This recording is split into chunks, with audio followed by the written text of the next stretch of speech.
It is 10 o'clock. Are we ready? Okay, thank you very much. I'd like to call the board meeting for the Cambria Community Services District to order. It is 10 o'clock. And I would appreciate you all joining me in the Pledge of Allegiance. I pledge allegiance to the flag of the United States of America and to the republic for which it stands, one nation under God, indivisible, with liberty and justice for all. Thank you and welcome to everyone who is here. We have a quorum since we have all of our directors here today. And Mr. Carmel, are you there? There you are. I am Welcome. Yes. Thank you. Could you please give us a report from closed session? Thank you, Madam President. At the October 9th regular meeting, the board held a closed session for a conference with its labor negotiator pursuant to Government Code Section 54957.6. The district's negotiator was General Manager McElhaney. The employee group is IAFF 4635. No action was taken. Thank you. Thank you, Mr. Carmel. So for President's report, I'll let people know that we will be doing our closed session at lunchtime. And I don't really have anything else for President's report. Gender review, is there anything that people would like to change? I do want to let you know that I'm going to do 6C after our closed session and after our lunch. Is everybody okay with that? Okay. Anybody, anything else? Nope. All right. Board communications, does any, yes, Vice President Farmer. Thank you, President Scott. Yes, I'd like to let folks know, and this is a little early, but just to give you a heads up, on Sunday, December 14th, there's going to be a holiday celebration of the skate park. So it's going to be taking place across the street from 1 to 4 p.m. There's going to be free hot dogs and music. And this is just basically to, thank the community and inspire the youth and adults as to what's going to be happening, hopefully in 2026. And the first 50 folks in line will get a free skateboard. So obviously it doesn't really matter how old you are. If you're an older person, you can give it to a young person or whatever. But so let's let you know, once again, that's Sunday, December 14th from 1 to 4 p.m. And there we are. And be a nice way to celebrate the holiday season and the end of the year. Looking forward to the skate park next year. Thank you. Any other board member communications? I do want to let people know that at the Vets Hall on Thanksgiving Day, there will be 1,000 free Thanksgiving dinners served, and the whole community is invited. 4 churches are putting that on, and we appreciate that CCSD allowed the group, since we're not earning any money, but giving out 1,000 meals, to not have to pay the fee for the Veterans Hall. So thank you. Thank you, Mr. McElhaney. All right, let's go to public comment then. And I have forms here. The first one is for Dr. Jill Stearns. Will you please come up to the podium and press the button to turn on the mic? The light is green. Then it's on. Good morning, Council. My name is Jill Stearns. I'm the Superintendent President of Cuesta College, and I just want to take a couple minutes this morning to express our appreciation for our partnership with Coast Union High School that allows students to be dual enrolled and earn credit, college credit and high school credit at the same time. Last year, we had 61 students enrolled in the program, and this year there are a few more. We've already hit the 64 mark. Over the last 3 years, we had 147 students at Coast Union participate. And of those students, 26 have gone on to earn their degree at Cuesta College. An additional 32 became transfer prepared and have gone on to university. What we know and what the data shows is that students who have a dual enrollment opportunity are far, far likely to go on to college. As a matter of fact, the college going rate is 32% of the general student population, and 80% of students who have been dual enrolled. It gets them a head start at no cost. There are no fees involved in taking these classes while the students are still enrolled in high school. And I did leave some flyers in the back. On the bottom, it tells you the top enrolled courses at Coast Union High School. And it ranges from ag mechanics to computer networking technology to engineering to art. But what's exceptional in all of those is the students can either be pursuing a career pathway or they can be focused on transfer level courses in their participation. So Cuesta College has been recognized as serving the highest percentage of local high school students among the 116 California community colleges, and it's only because of our great partnerships with our local high schools. Thank you. Thank you. Thank you, Dr. Stearns.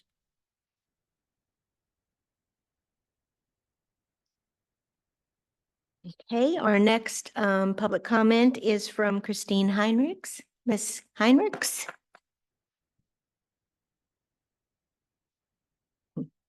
Yes, and thank you. And thank you to Dr. Stearns for that wonderful program. That certainly is an asset to Coast Union students. On another subject, I ask again for you to reconsider your decision against discussing and adopting a resolution opposing ICE immigration raids. It's never too late to do the right thing. We've established that it is not partisan politics, as nonpartisan groups such as State and National League of Women Voters attest. Your refusal on that ground is baseless. It is not a sanctuary declaration, nor does it mention or relate to law enforcement. Neither of those is included in this resolution. The wording of this resolution is based on California Senate Joint Resolution 9, which was already adopted by California's State Senate in June. It is a statement opposing the recent ICE raids by masked thugs that are terrorizing the community. That's a position shared by most Cambrians. It would be to your credit to put the district on record as opposing the raids. Being a small water and sewer district doesn't discredit our voice. You are Cambria's elected representatives.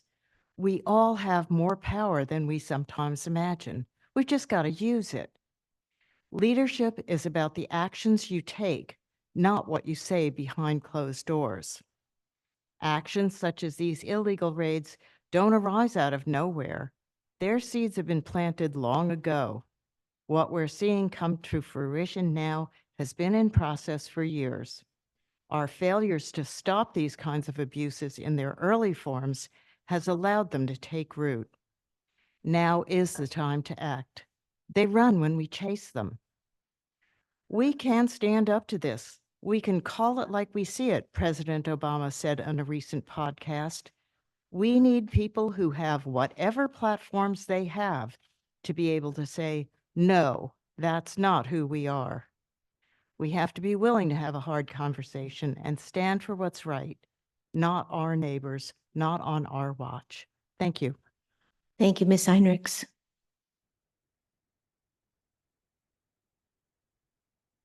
Is there any public comment in-house that I have not received a form for?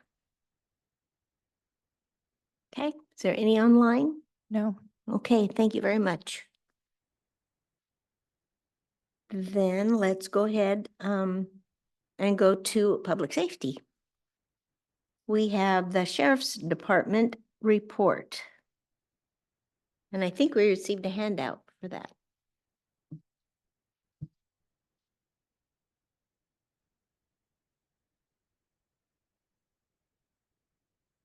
Would you like to speak to the sheriff's report, sir?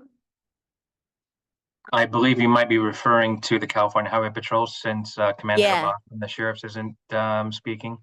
Yes, that right? that is there.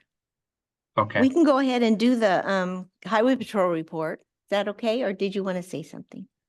Thank you, Madam President. I don't have anything to Okay. add to the Sheriff's Department's written report. I'm Oh. happy to turn it over to Commander Janusa. Okay. Okay, Commander Januso, let's hear what you have to tell us about this report. And I Yeah. really appreciate the report. You're welcome, Madam President. Thank you for having me. And sorry, I'm not able to attend in person based on my schedule, but I am happy to be present to provide third quarter statistics for the CHP Templeton area office. This will be statistics showing crash data and enforcement contacts for the Cambria region. In 2025 third quarter, a total of 22 crashes were investigated. 10 were on the highway, 12 on county roads. 15 of those were property damage only, 7 injury related, 2 DUI related collisions. Here's some remarkable numbers. For total enforcement contacts, this period, third quarter 2025 compared to the same time in 2024, 185 enforcement contacts. It's up from 7, nearly 2,600% increase. Of those enforcement contacts, 117 citations were issued. That's almost a 3,000% increase. 80 of those were on the highway, 38 within the county roads. 64 of those citations were for speeding. 3 of those were on county roads. There were no citations for over 100 miles per hour, fortunately. 6 seatbelt violations and 3 DUI arrests. Of the 3 DUI arrests, 3 were on county roads. You're probably wondering why there was a marked increase in all of these statistics, at least in the enforcement contacts. 2 things show up for the reasons. Number one is our staffing has increased significantly in 2025 compared to the same period in 2024. And our deployment strategy. I've spoken previous board meetings that I've directed officers and sergeants to be in the communities more than just on our highways. And I'm seeing that, and I hope you and your communities are seeing the same thing. So with the increased presence of our officers in your communities, they're making contacts, making traffic stops for violations, and they are more available because of our staffing. So they are getting into your community. And I'm hoping that's making for a safer community for all of us to live, work, and drive. With that, I'm open for any questions. Yeah, I was glad you clarified that because I thought maybe we just were being a whole bunch more bad. Okay, board members, do you have any questions or comments? No? Okay, thank you so much. We really appreciate your report. Good day. Thank you for having me. Let's go to, is there any public comment on this report? Either in-house or online? No. Okay. Let's go to Chief Berkey then. Welcome. Good morning, Madam President. Good morning. Board, staff, and members of the community. This is the Fire Chief's report for October of 2025. During October, the month, we had a total of 100 incidents, 7 false alarms, 39 public service assists, 3 hazardous conditions, 50 medical emergencies, and 1 fire. For comparison, we had residents treated 64 and we had non-residents of 20. In comparison for October of 2024, we had a total of 90 calls. And the year to date for this year is 926. Last year, it was 824. The training that we focused on this month was high angle and rope rescue. That's mainly done over there by the cliff area in our response area. Also, we post-fire decontamination protocol reviews. That's just after a fire, what we do to make sure that we're safe and we're following all the protocols correctly as far as decontamination. And then, of course, ocean rescue was a big part of the month as well. Public education, we have the neighborhood liaisons continuing. Those meetings have been extremely successful. We also have the alert signups meetings continuing as well. So if the members of the community that have not signed up, there are still opportunities out there for them to do so. And as usual, you can come by the fire department and we'll help you there too. If you can't make any of those meetings, there's many avenues you can go to get signed up for those alerts. Really quick on that note, I wanted to highlight a call we had over the weekend, which was a cardiac arrest that was we call it a code safe. So essentially what happens is they're in cardiac arrest and we bring them back, and we typically, I only use that term when they're essentially awake before they get to the hospital. We have a lot of people that use term code saves as somebody they get their heartbeat back, and then they get to the hospital and they pass away anyway. So this was a serious event where they were in cardiac arrest. Prior to the ambulance getting there, our crews were able to revive them, and that gentleman was talking before the ambulance even got there. So it was extremely proud moment for me. And the one thing that I wanted to highlight on that call, especially, was the bystander CPR. So when we get there, we can give medications, we can do all of our skills, but if the bystanders aren't doing CPR, that's a huge delay in treatment. And so that's what I really want to emphasize in this moment is, if you don't know CPR, there's many avenues to go down to learn CPR and try and in that instance, you're going to be able to perform and at least know the steps to start the process. And I can't emphasize enough how important that is. The bystander CPR, again, that allows us to do what we just did over the weekend. And so that's the important part I want to emphasize here. The reason why I brought it up during the neighborhood liaison program is I've been talking to our liaison to the liaisons, which is Tony Stafford at the back of the room there. So we're trying to maybe talk about bringing this into that program, as well as maybe doing a little bit of training for the neighborhood liaisons and getting that information out to the community as well. So we're in the preliminary talks about that, but hopefully we can build on that and again, add that to our overall community preparedness and emergency preparedness for their community. So I wanted to bring that up at that point. Continuing with my report, public education, we had the trunk or treat, of course, it was being October. And then we also participated in the yearly burn relay for the county. Public service, we had 6 business inspections, 2 defensible space and residential inspections, and then also 5 smoke detector changes. That concludes my report. I'm open to any questions. Okay, board members? Yes, Director Dean. I watched the ocean rescue video that was posted on social media, and it just really blew me away watching you throw that body over off of the pier. And I'm wondering what the reaction of the bystanders was to seeing that. I was not there at that training, but I guess that typically is something that we have to be cognizant of when we're doing those trainings, because yeah, it does look like we're throwing an actual human over, but that's obviously not the case. But we try and do those trainings when the days are not busy, and especially on a weekend or something where it's going to be really, there's going to be a lot of attention to it. We do that very frequently. Also, we've done that along the cliff as well, because we have our victim that we have to get to the bottom of the cliff. And so we'll do that pretty frequently. As far as I know, there was no negative reactions to it. I think that video actually had something like 15,000 views within the first 12 hours or something. Well, they So did it amazing really job impressive. rescuing the fake body. Yeah. Thank you. Absolutely. Yes, Director Gray. Yeah, thank you, President Scott.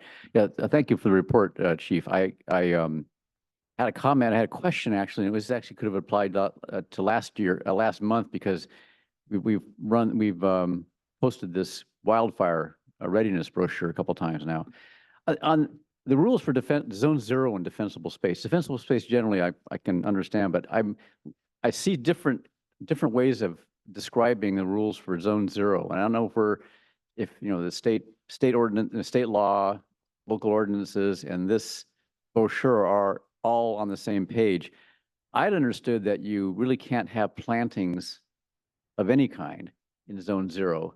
And this says in this description on this is page 15 on the agenda, it doesn't seem to talk about, vegetation free. It says remove dead or dying weeds and grass, which is the same as for the other zones.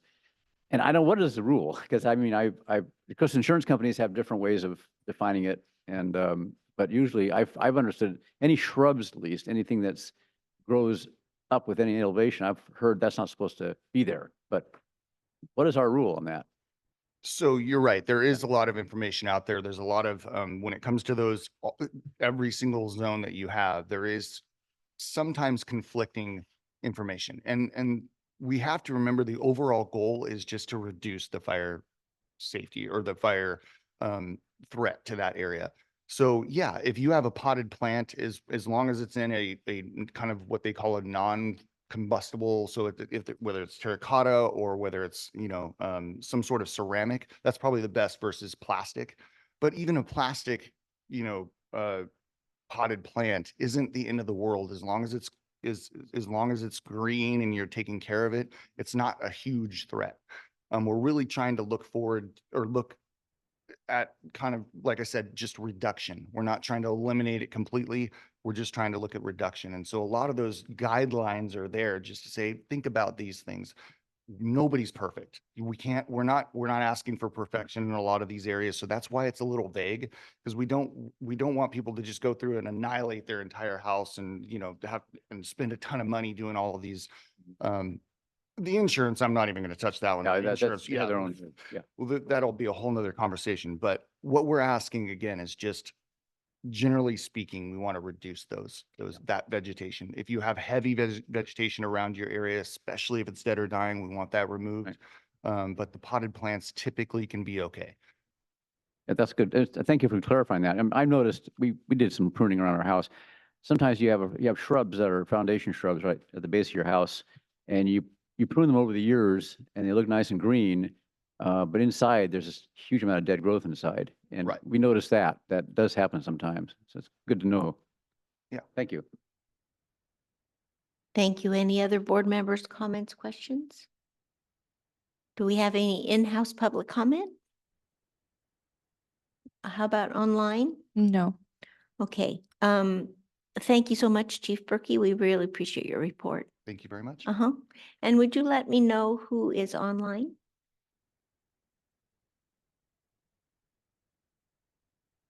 BBG, Cambrian Rotarian, Chelsea Foster, Crosby and Laura Swartz, Dennis Duchek, Don Howell, Elizabeth Benhausen, Eric Johnson, Janelle, Michael, Rochelle Benjamin, and Scott Steck. Thank you so much. Okay, let's go to the consent agenda. And is there anything that any of the board members would like to pull off of the consent agenda?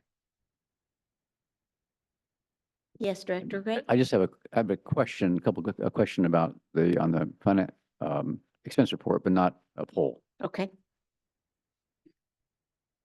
Anybody else? Yes, Vice President Farmer. Yes, I just want to make a few comments on the expenditure report. Okay. But obviously, Director Gray can go first. Okay. Thank you. So yeah, this is a question on the this is something also is recurring, and it just struck me as something that might need a little more clarification on the legal billings that are from Carmel and Acacia, not the other firms. There's on page. This is on page 38 of the agenda. There's a separation between the retainer, and then there's several other line items that are legal services general. It seem to be charged to most, a number of departments. And one of them is, in this case is quite large, at $6,000. I'm wondering if that can be itemized slightly more, just to explain why what those extra items are. I know we've always listed them this way, but they, especially sizable ones. Thank you, Mr. Gray. Well, what we can do, Director Gray, some of those are related to personnel matters. So there's a way we could try to code that. Some of it is litigation. So there could be a way to do that. I'll talk to Ms. Fritz in terms of how we would do that in Tyler. That was my question. Thank you. Thank you, Director Gray. Yes, Vice President Farmer. Thank you. Thank you, President Scott. Yeah, so let me go through about 5 items here, 5 or 6 items. on the expenditure report, starting with on page 36, Alpha Electrical Services. The first item listed there on the WRF ZLD electrical equipment installation, $6,357. I think we've been informed on more than one occasion that the installation and operation of the zero liquid discharge pilot project would not be costing the district anything. So I just want to make sure that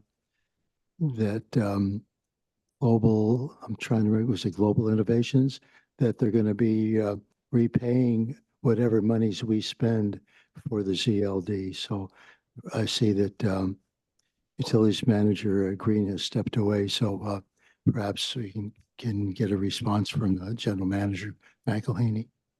Thank you, Vice President Farmer. So that was for a pin and sleeve for power for the ZLD apparatus. And Mr. Green can clarify better for me if I'm not able to explain it as well. But what we want is to use that in future or as a power source out at the wastewater plant, or excuse me, the WRF. And so Mr. Green can probably do a better job of telling you exactly what will need that pin and sleeve for power in terms of processes out there. But it's for future use as well. But it's been coded as an item for ZLD. Okay. Mr. Green, did you wish to elaborate on that? I know you were gone during part of this, my question. I think what the General Manager said was sufficient. Do you have anything more to say? No, there's that pin and sleeve installation will be able to plug a generator in to power up the plant in an event of power loss as well. So it's kind of dual purpose for us. Okay, thank you. Very good. Moving on to page 39 under, excuse me, I passed it myself here, under CIO Solutions. I just want to make a comment that the amount this time is far less than the previous 2 months. So I just wanted to point that out and how grateful we are for that, and appreciate CIO Solutions and the work that they do for us. Also at the end of page 39 and starting on page 40 under CSG Consultants, it's not a huge amount. They're just $621. I shouldn't say just, but so can we have a brief explanation as to what these are, these reviews of various properties? Those are for fire plan reviews for any remodels that is our contractor that reviews those fire plans. And so as a part of that process, we pay them upfront and then we bill the property owner for those reviews. All right, thank you. On page 40, and I'm just kind of following, this is FAMCOM Pipe and Supply down here at the end. And I had an email interaction with Utilities Manager Green with regard to the what was happening with the ZLD, and he said something about isolation valves. So I know this is for the wastewater plant. I was just curious if this is related in any way to our email discussion. No, the wastewater charges from FAMCON were for large 6, 8, and 10-inch diameter valves that are isolation valves that are going to the aeration and clarifier basins. And while we're working on that and upgrading those, we're going to reinstall those isolation valves that were, 30 years old. So that's just the procurement cost for those valves here. And it took about a year. We ordered those over a year ago, and we just took receipt of those during the month. All right, thank you. Very good. All right, on page 42, about the middle of the page there under Grace Environmental. So I know there'll be some folks that were a bit upset when we hired Grace Environmental to do the job with regard to the water meters, and they did a fine job in much less time than anticipated. But since there's this additional cost here, I just want to make sure that people understand that it was a request that we made for some additional work that we asked them to do. They're not having an additional bill in addition to what we initially paid them, right? That's correct, Vice President Farmer. So we had some commercial AMI endpoints that needed to be put in. And initially staff was going to do that. That was outside of the contract. However, we started approaching what we call our leak season, where we were down one water staff, and we had several staff going out trying to fix multiple leaks throughout the district. So in order to get those endpoints in, we had Grace Environmental install those commercial meters that we initially were going to install ourselves. And that's the small jump in cost there. All right, thank you. Thank you. Hopefully that satisfies folks that might be upset. Under, on the next page, what is page 43, excuse me, H2O innovations. Let me see if I can find that here. Page 42, thank you.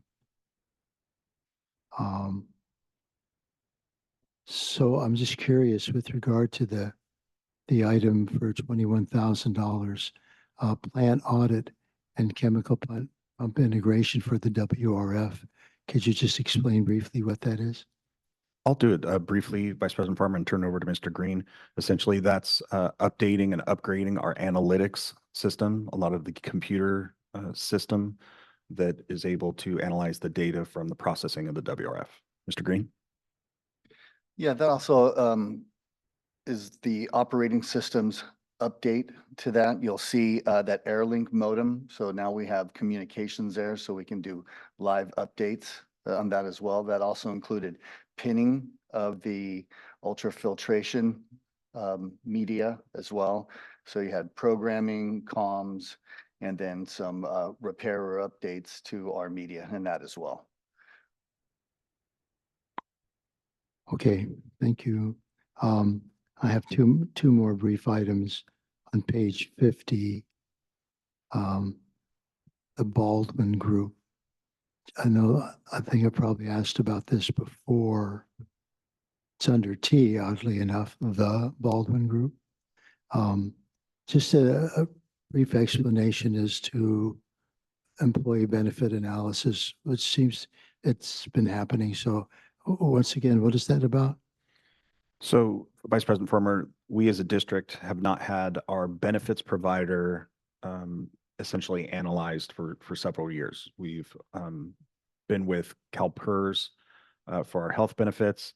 And so during this process, we looked at going out and paying for an analysis to see if there's any other medical providers that could provide the same level of medical care for the CCSD staff at less cost.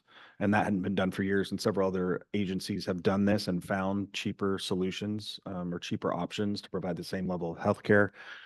We found one that was slightly cheaper, but the move to go over to that healthcare provider basically nullified the overall benefit. So we stuck with where we are in terms of health benefits, but this was for an analysis that for that purpose. And essentially we won't have to do that for quite a few more years. All right, thank you. And just one final item, and I know it's here and I can't seem to find it, but under Umpqua Bank, there's a reference to the trip that you took. And so perhaps in your general manager's report, not trip, but you attended a conference, a world conference. So it'd be nice if you could give us some feedback on what took place at that time a little later. I'd be happy to. Okay. I hope it didn't take up too much time, President Scott, and that's it for me at this time. Thank you. Thank you, Vice President Farmer. Any other questions? Yes, Director Thomas. Yeah, thank you, President Scott. Just a couple questions on page 36, Abalone Coast Analytical.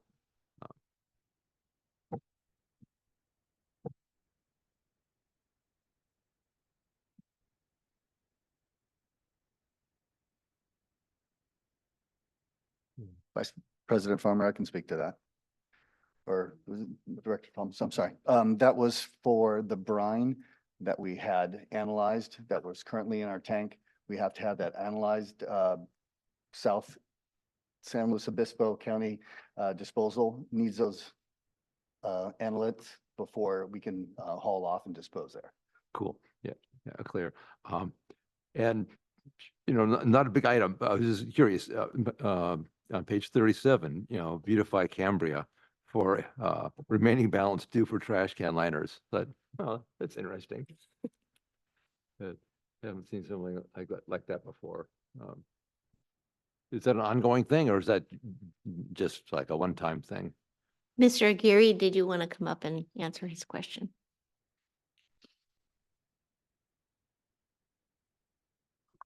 Yeah, so with that expenditure there, beautification of Cambria, they ended up talking to the community and got some funds.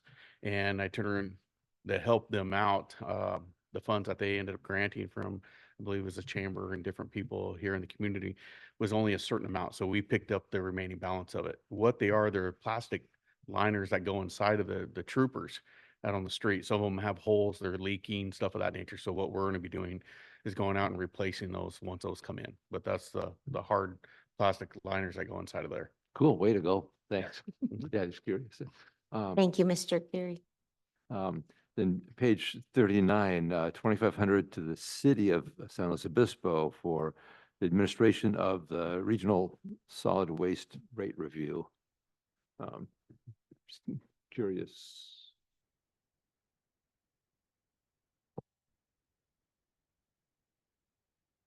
I'm not sure I caught the question. I'm sorry. Oh, just what was, what was that for? So multiple different agencies to include San Luis Obispo and other CSDs went in for that with that cost to start looking at those rate reviews and analysis moving forward. Is that what we saw something similar to this last year? Is this Very that? similar. Yep. Okay. Kind of closing that one out. Okay, thanks. And yeah, page 46, not really a question, but wow. So we're catching up for the SSD projects with the 2.1 million. I guess that's is that a bit of back pay or? That is a bit of back pay. If you recall, we had some discussion in our last meeting about how we hadn't paid since May. So those are invoices 11, 12, 13, 14, and 15 that were all backlogged. Again, we wanted to catch up a little bit more with the physical work and installation. And I had felt that we had paid it forward enough, and I wanted to catch up with the physical construction of that. That would, equate to that dollar amount that we had spent. So that's why you see that back pay from about 4 months of work and invoicing. Catching up. Yeah, thank you. Yes. And yeah, that's it. Okay, Thanks. thank you very much. Yes, Director Farmer, Vice President Farmer. Not a problem. I just want to let Director Thomas know that first item he talked about Abalone Coast Analytical with regard to just under $1,000 for the WRF. For those that are probably not attending right now, but have a memory of going back almost 10 years when the WRF was just getting going, so to speak, in every way, shape, or form. It was not unusual for the charges from Abalone Analytical and all the lab work that they were doing. Sometimes it would be $10,000 just for one item. And it was not unusual for it to be a fairly substantial figure off and on for quite a while. So that's the reason I didn't even reference it because, considering the history that I just told you about. Thank you. But it used to be quite something every month. So, all right, thank you. Nothing else from the board members? Okay, do we have any public comment on the consent agenda in-house? How about online? Yes, Crosby and Laura Swartz. Okay, the Schwartzes, Yes, good morning. This good is, morning. yeah, good morning, board and staff and everybody. This is Laura Swartz, Cambria resident. Just a question on 5D and an observation. I hope when we reached out to some local landscapers for the wastewater landscaping, because we have some talented people in town, and I always think it's good to use local talent if we can. The other thing, the observation is, I think it was about 7 years ago or so, they already did the landscaping around the wastewater plant. And they spent 35,000, and this was under another manager, if I can remember correctly. But they spent 35,000, and I don't know if they didn't plant the correct plants, but it fell into disrepair. So it looks like we have to do it again. So I just hope this time that whatever we do landscaping with, it's suitable plants and we keep it up. Thank you. Thank you, Ms. Schwartz. Anything else? Anybody else online? Yes, Tina Dickinson. Okay, Ms. Dickinson. Yes, thank you, President Scott. On an item that came up when Director Farmer or Vice President Farmer, I don't know exactly what he is right now, but either way, the question related to the ZLD and then when Mr. Green responded, and the general manager, that there was a dual purpose for this particular piece of equipment. And was that noted when this was when the ZLD was first being implemented as with the language? Or is this something in addition to that the ratepayers are paying for? Obviously, it's an expense. It's paid out from our funds. So could somebody please explain whether this was incorporated in the original language for the ZLD? Thank you. Thank you.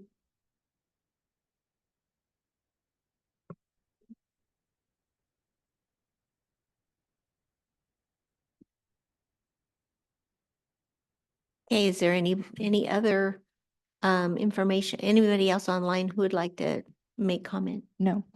Okay, did you want to respond to that, Mr. Green? So we've installed a pin sleeve at many of our booster station sites that don't have a permanent generator there that we can use a portable and tow in, such like SR4. About 5-6 years ago, we put a pin and sleeve connection in there. So if we needed to run that during inclement weather and a power outage, we could just tow our portable and plug and play. This is something that we had planned out for the WRF as well. The ZLD just kind of pushed that priority up. Okay, thank you very much. Yes, Director Yeah, Gray. Just President Scott, thank you. Yeah, I had a question actually of either General Manager or Mr. Green, based on the comment by Laura Swartz. I assume this the Ecotones Landscape is the local firm. They're the ones based in Cambria, right? Yeah. Yeah, yes, the ones we're dealing with. Yeah, we actually sought out some locals around here. We have to be cognizant that they have to be DIR compliant because this is prevailing wage. So there's some other metrics that come into our acquiring or obtaining contractors. But they're local. And they are local indeed, yes. Yeah, and they did my landscaping and did a beautiful job. Anybody else? Nobody else online? Okay, do I have a motion? Excuse me, I just want to say, just want to ask, I'm not sure whether Ms. Swartz was inquiring as to, did this item 5D with regard to the landscaping, the wastewater plant, did that go out to bid at all, or would we just choose Ecotones? We did some informal bidding. Remember, when anytime you want a rendering and like an illustration or a proposal like this, the landscapers are charging for that. So this was $1,000 to Ecotones to have this prepared. And some of the other vendors who we sought after were considerably more than that, just for an illustration or rendering. So we just kind of took those informal bids as that. And we know that Ecotones is trusted. And when we looked at their proposal with their ratio to equipment versus or material versus labor, we found them to be the most equitable for this. All right, well, thanks for that explanation. Absolutely. Thank you. Appreciate it. Yes, Director Gray. Yeah, if you want a motion, Yes, I'll move please. that the board approve the consent agenda items. Yeah, I'll go ahead and second that. Thank you.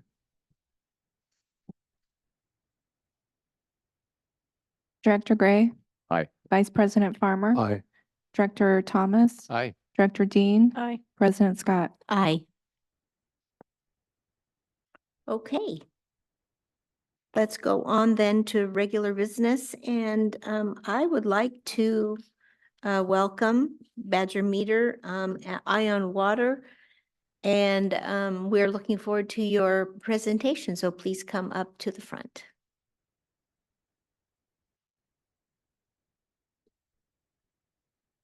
Good morning, Madam President, members of council. Pull the, there you go. Good morning, Madam President, members of council, general public online and in person. My name is Sean Sears, account manager with Badger Meter. I'm accompanied by Robbie Serrato. He's a solutions architect with Badger Meter. This morning, we're here to discuss the AMI project that was recently fully deployed within the district. For those of you that don't know, AMI stands for Advanced Meter Infrastructure. We're currently using the cellular platform. This means for the district, there's no infrastructure for the district to own or maintain. We're able to use publicly available cell phone towers, right? So what happens is the meter is connected to an endpoint.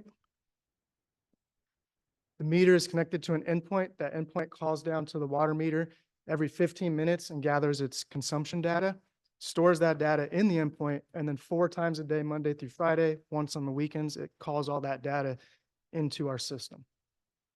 With that, it provides both the district and the consumer, the homeowner, the ability to have all this data at their hands, right? Previously, old systems, you had to walk around once a month, once every other month, you get the read, that's all the data you had. Now we have reads every 15 minutes. What does this allow for us? It allows for us to capture non-revenue water loss, right? And that's important in the maintenance of infrastructure. We're able to become more proactive and detect leaks earlier before, say, a street collapses in the middle of the night because a water main broke, right? We're able to find these things earlier and become proactive as a district. For the homeowners, what it allows is to better understand your water consumption and be more vigilant of using water less and conserving water, right? It also allows for leak detection. And so what Robbie's going to discuss here now is the consumer portal. It's available for any of the homeowners that has a water meter on the AMI system to download an application on your phone or on a tablet or on the computer, and you can see your own water consumption. You can also sign up for leak alerts, which will send you a text message and or an email if the system detects that you may have a leak. So with that, I'll turn it over to Robbie to run the demonstration. Thank you. Thank you, Sean. Thanks for having us again. While Sean's pulling up the screen, we're going to actually share screen so we can discuss this demo and talk about some of the features that Ion Water is going to give not only the utility, but the end user, the homeowner as well.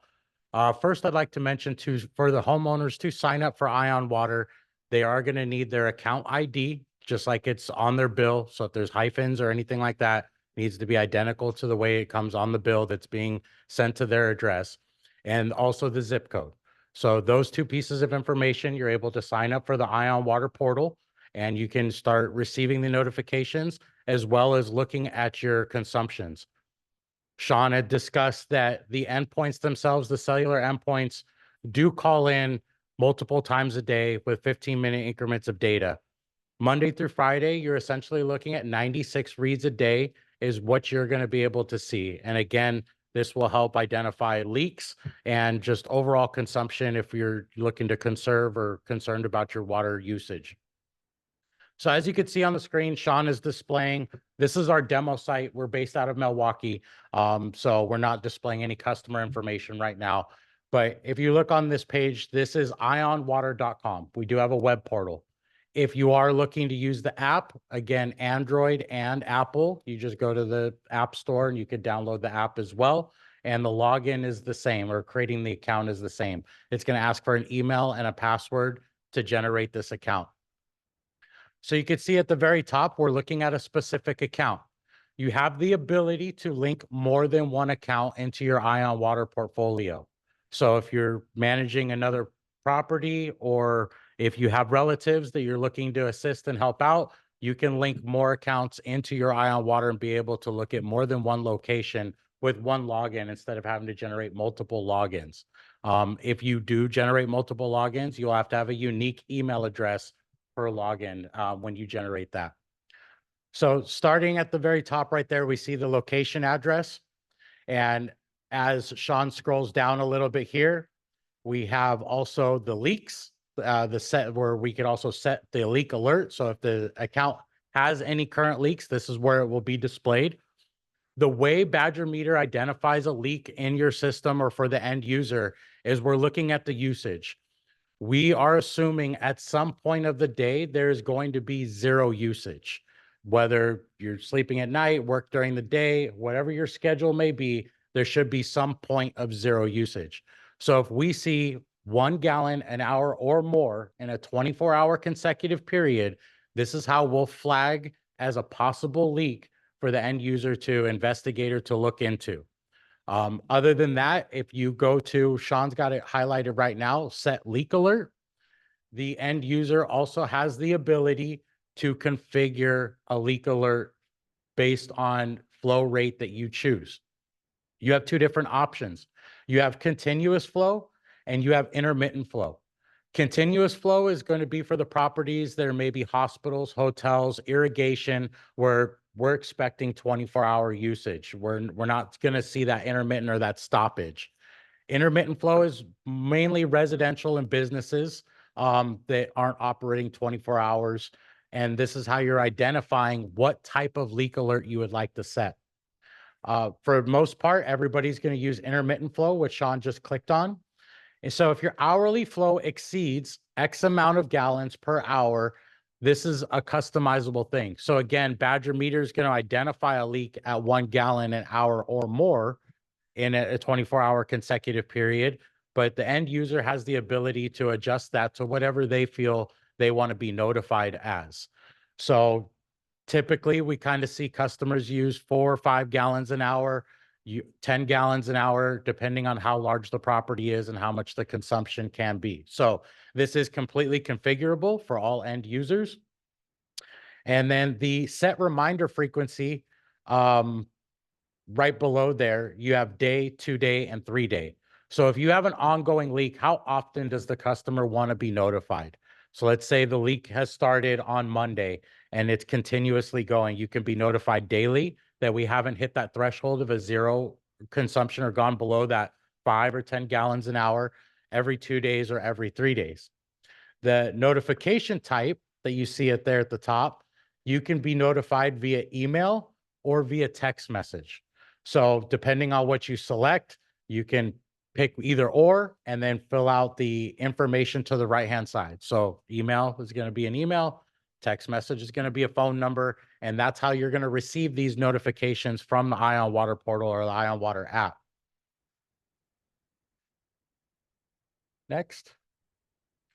In the summary here, we're basically looking at, we've set an alert and we want to make sure that everything is configured the way we want. The type of flow, is it intermittent or is it continuous? The flow threshold that we've set, which is dependent on whatever the end user has selected, the reminder frequency, and the alert status. So is it active or is it inactive? The end user also has the ability to test the alert to make sure that they're going to be able to receive it. If you're putting an email and you're working for a corporation, there's a good chance that maybe the IT department is going to stop that email if it sees that it's not a common user. So you can test the alert to make sure that you are going to receive it in the event of a leak detection or a high consumption threshold. Over on the right-hand side is an example of the notifications that you're going to see in these alerts. So start is a leak has been started in the past 24 hours, and it's going to give you an estimated value. What the estimated value is the minimal flow that we see in that 24-hour consecutive period, and it's going to multiply that range. The reminder, so if you've selected remind you every day, every 2 days, or every 3 days, this is the alert that you're going to see via text message or via email that the alert has been ongoing for X amount of hours and days to let you know that it has not stopped. And then finally, the stop email or text message notification is going to let you know that you have fallen below that threshold and now your leak alert is not going to remain going or constant daily bi-daily or every 3 days, whatever that may be. At that point in time, you would want to go down to the bottom right-hand side and save your changes to be notified if you've exceeded these thresholds. Go ahead and cancel out of that, Sean. Thank you. Besides leak alerts, you're also able to see your consumption. And this consumption is the exact same consumption that the utility has access to and what they see on a regular basis. So when you call customer service to discuss a situation or what possibly may be going on at the end user, at the resident, you'll be able to see what the consumption is, and you can look at a glance what your 7-day average has been. Are you up or down in that last 7 days? So this helps when we're talking about water conservation efforts and things like that. Below the at a glance option there, you also can see your consumption. Now, we are looking at a demo site that we update the data hourly. It's not actually hooked up to physical endpoints when we're looking at this demo, but you'll see on the upper side of this graph right here, minutes is grayed out, but you have minutes, hour, day, week, month, and year. So depending on how far back or I should say the resolution of this data, you can select what you want to see as far as consumption. So again, when you're looking for those small leaks, those 15-minute increment data can absolutely help out. I'm showing you the hourly data. To the right of the resolution, you're going to see today. You can use the back and forth arrows to select each day that you would like to look at. Or to the right of that, you could see the calendar option. So you can go and look at a specific day of the month or week or whatever you'd like to look at. So you have those options as well. To the right of the calendar, you see the bar graph icon. That's the view that we're currently looking at right now. So bar graph view of the consumption. And to the right of that, we have a comparison view. So in this comparison view, we're looking at the previous day to to today and looking at the comparison of the consumption of the flow. You can also look at that by week, by month, and also by year as well to compare what you've been using as far as consumption to what you are using now. The icon to the right of that is the globe icon. And what that is just a location. If we're passing Latin lawns, which we are not at this particular utility, it will put the pin on a map right at where the meter pit is. If we're not passing Latin lawns, then you're going to see the pin in the middle of your parcel or the middle of your property is the way it's going to identify it as a location on the map. You also have the option to see when the last time the meter was read over on the left-hand side, and when the next time it's expected to update and to read.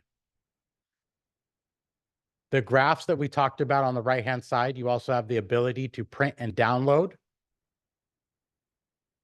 So you could print it as a chart or a PNG image if we're looking at the graph, or you can print it as a PDF document.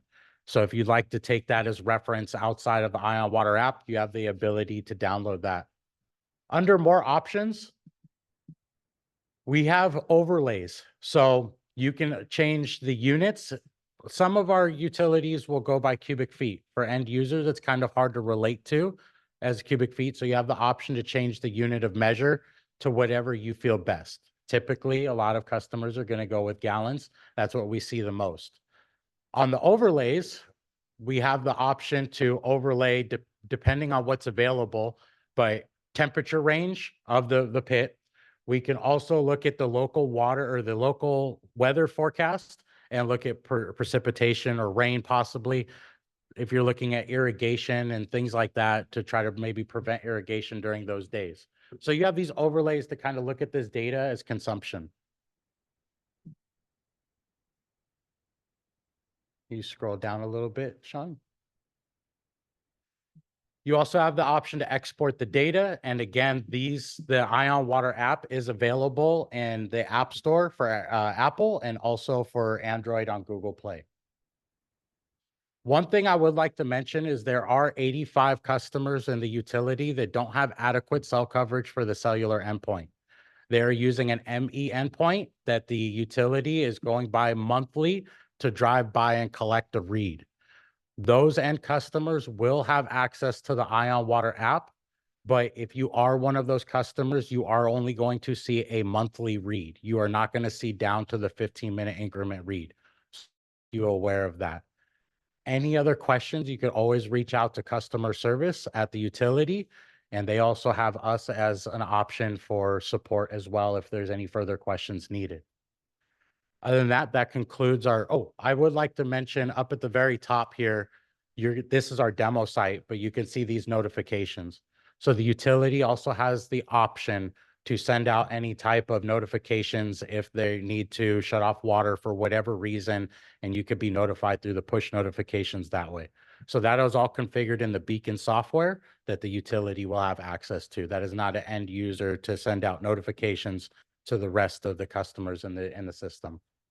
I'd like to open it up to any questions anybody may have in regards to the Ion Water, the Ion Water portal or customer usage. Thank you, Robbie. Yes. Thank you. Director Tom, well, wait, just, it'll be your turn in just a moment, okay? Go ahead. A compliment and a question. When I set up my account, I looked back at the prior 2 weeks of data compared to my flume. Daily was plus or minus 1 gallon, right on the number. Hourly was even right on the number. So thanks for that. And just wanted to share that with whoever's listening. And then the question is, interesting, you can overlay precipitation. Where does that data come from? It comes from a local weather station. So it's not, we don't have a rain bucket or anything installed in the utility anywhere. So it's coming just from a local weather station that we're grabbing that data from. Yes, Director Gray. Yeah, thank you, President Scott. Yeah, thank you for that great presentation. And it's very encouraging to see this going deployed. A couple of questions. One is about the leak detection. And I was following, I don't know if I missed something, but you talked about being able to customize how often you would get, a notification, an alert. Can you get an alert? I mean, how often can you set that? Can you set that? You talked about daily.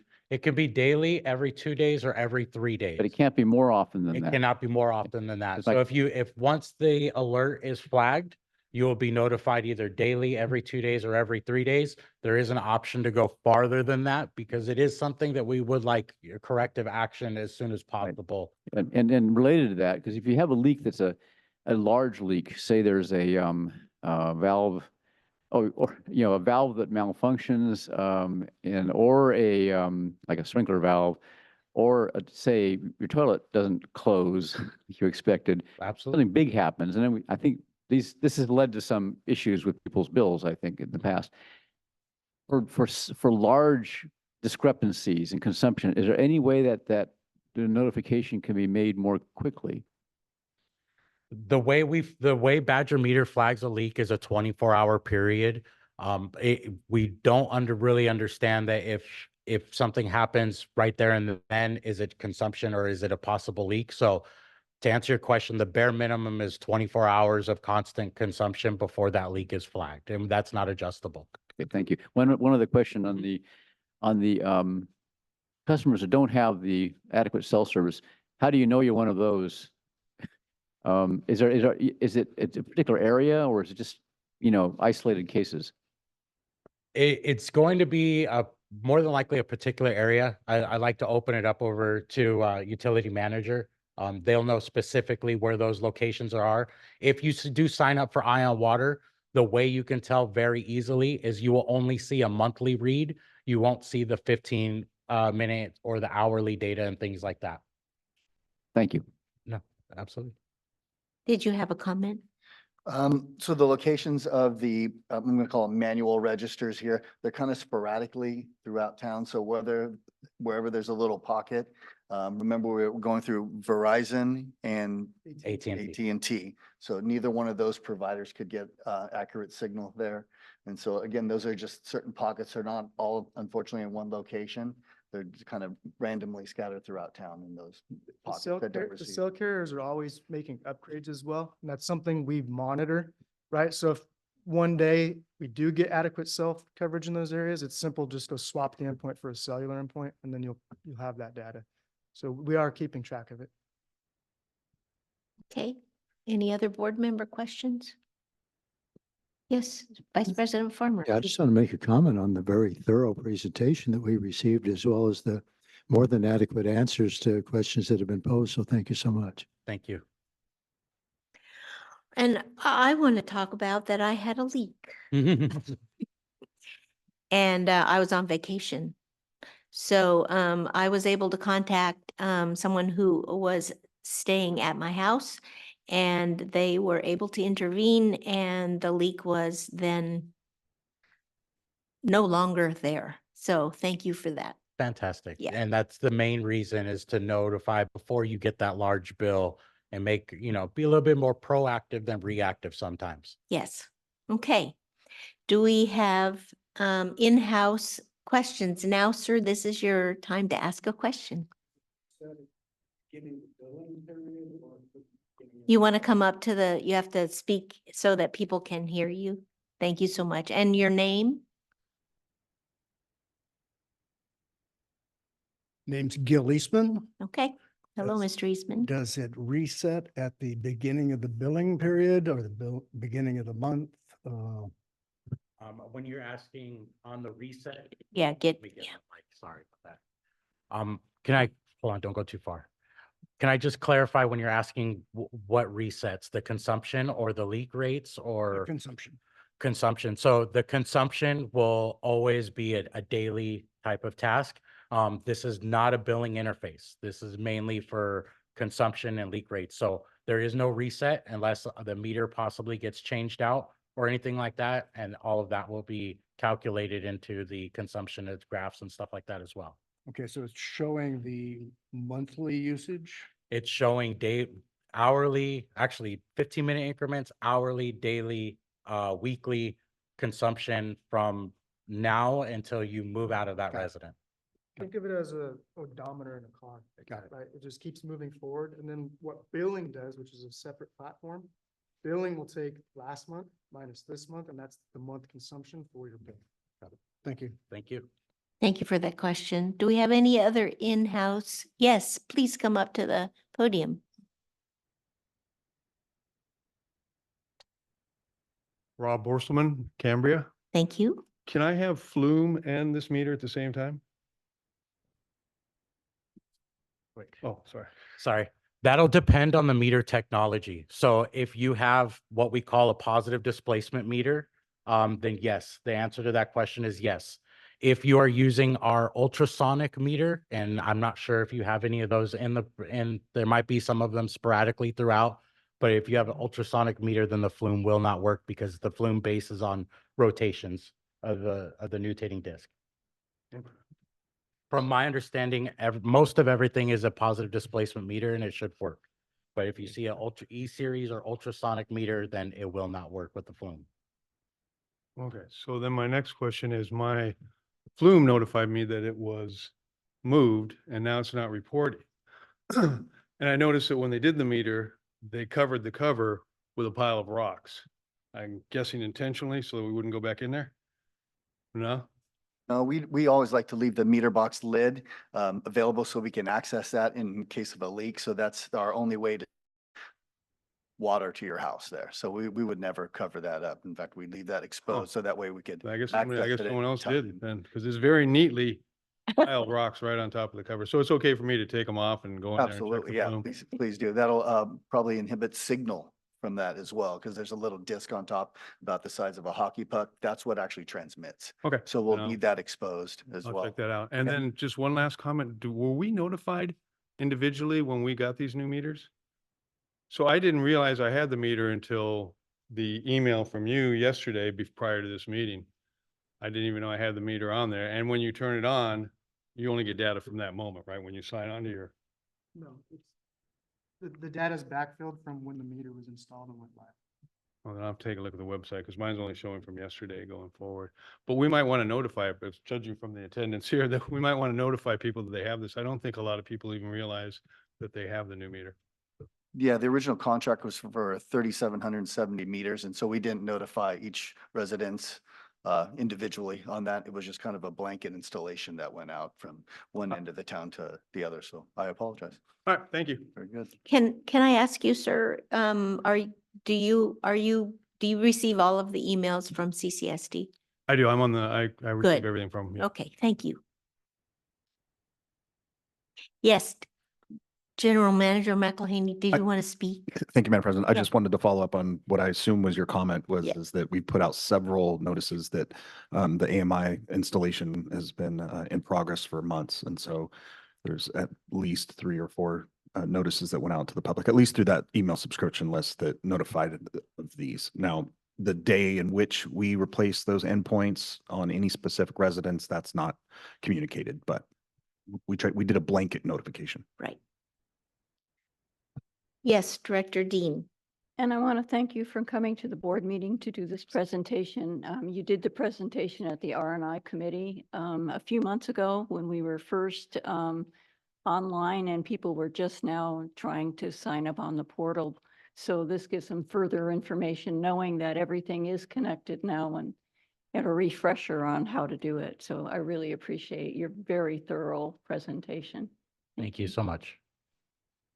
Yes, Director Thomas. Thank you, President Scott. And yes, to Rob's question, as a fellow Flume user, I've had the Flume on for years. I was one of the lucky ones when Grace put the new endpoint on. My Flume just kept working. Some of them, it gets moved and you have to get in there and muck with it a tad, but it's just putting it back on. But like I say, so, and I've got a meter like most. So I think in most cases, yeah, you can run Flume and ion water in parallel. The Flume, as you know, gives you minute by minute data. So you can look and see, this is how much water the shower used. Okay, so it's a little more granular. But yeah, from my 2-week review, yeah, they were spot on for hour durations. So Yeah, and that's the great part of utilizing both systems. The Badger system is 15-minute data, and the reason why we only go down to 15-minute data and not every minute or every second is battery conservation, right? The endpoints have a battery in them. We're expecting these batteries to last approximately 20 years, right? So the more data we're pulling, the more consumption of battery we have. So that's the reason we only do 15 minutes. But it's great when you link it with the Flume because you can get the notification from Badger, from Ion Water saying you have a leak, but then you can go and get the granular data, up to the minute data from the Flume. Where if you signed up for minute data from Flume, you might be getting more leaks than absolutely necessary. It's going to flag too granularly. and my battery sure does not last 20 years. Oh, on the Flume. On the Flume. Correct. Yeah, I've replaced it twice already. Yeah. And that's a great feature that they have as well, is that it is replaceable, right? When you do replace it, you may have to go back, check in a day or two because the strap is like a rubber band. And when it sits there, it could stretch out a little bit and just slightly shift. So get in there and get it straight again. Yes, Director Gray. I just wanted to share my experience, my Flume experience. I was one of those Flume users that did lose the Flume signal when the head unit was put on. And all I had to do was just go out there and make sure it was, attached properly to the body of the meter. And that's all has to be done. 'Cause Yep. it does work fine. Yeah, it's fairly easy. Yeah. Okay. Anybody else in-house have comments or questions? Public comment? How about online? Yes, Janelle. Okay, Janelle? Sorry, I don't have your last name. I can't. Oh, hi. call Can you Miss hear me? Lee. Can you hear Yes, we me? can. Okay. Hi, Yeah, my name's yeah. Schneider. My last name is Schneider. Yeah, I would like to ask the Badger water meter people what the failure rate is of your meters.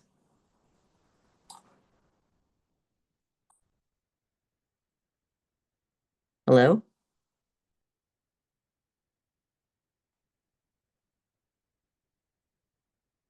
Hello? Are you still there?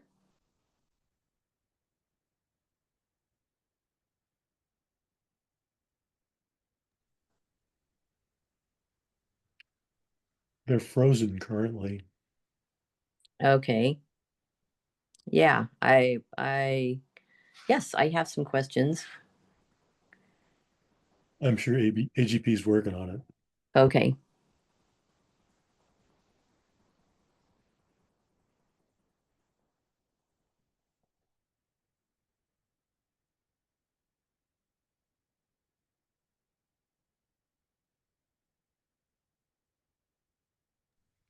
It looks like they're restarting.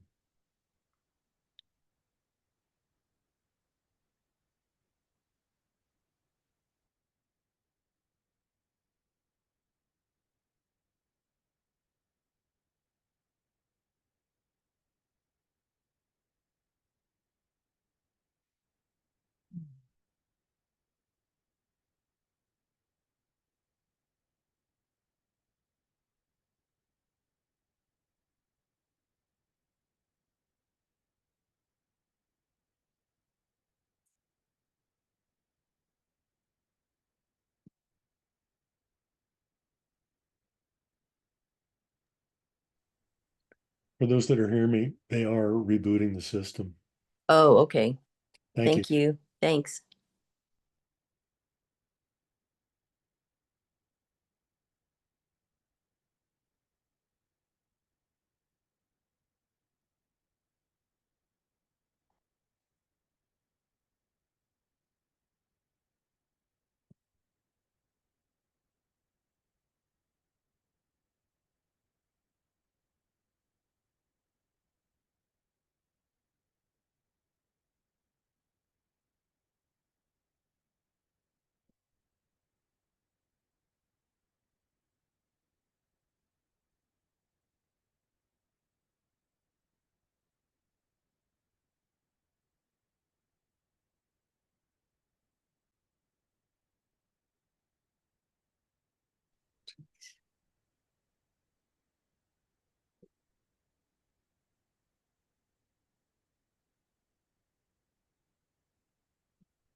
Ms. Schneider, can you Yes. speak to us? Oh, Yes, good. yes, I'm here. I just can't see Okay, anybody. great. Thank you. Sure. Okay, go ahead. Okay, so my question was about failure rates of the meters. In the presentation, the only thing that the only thing that was mentioned as a possible contributing factor to excessive water bills was the presence of leaks.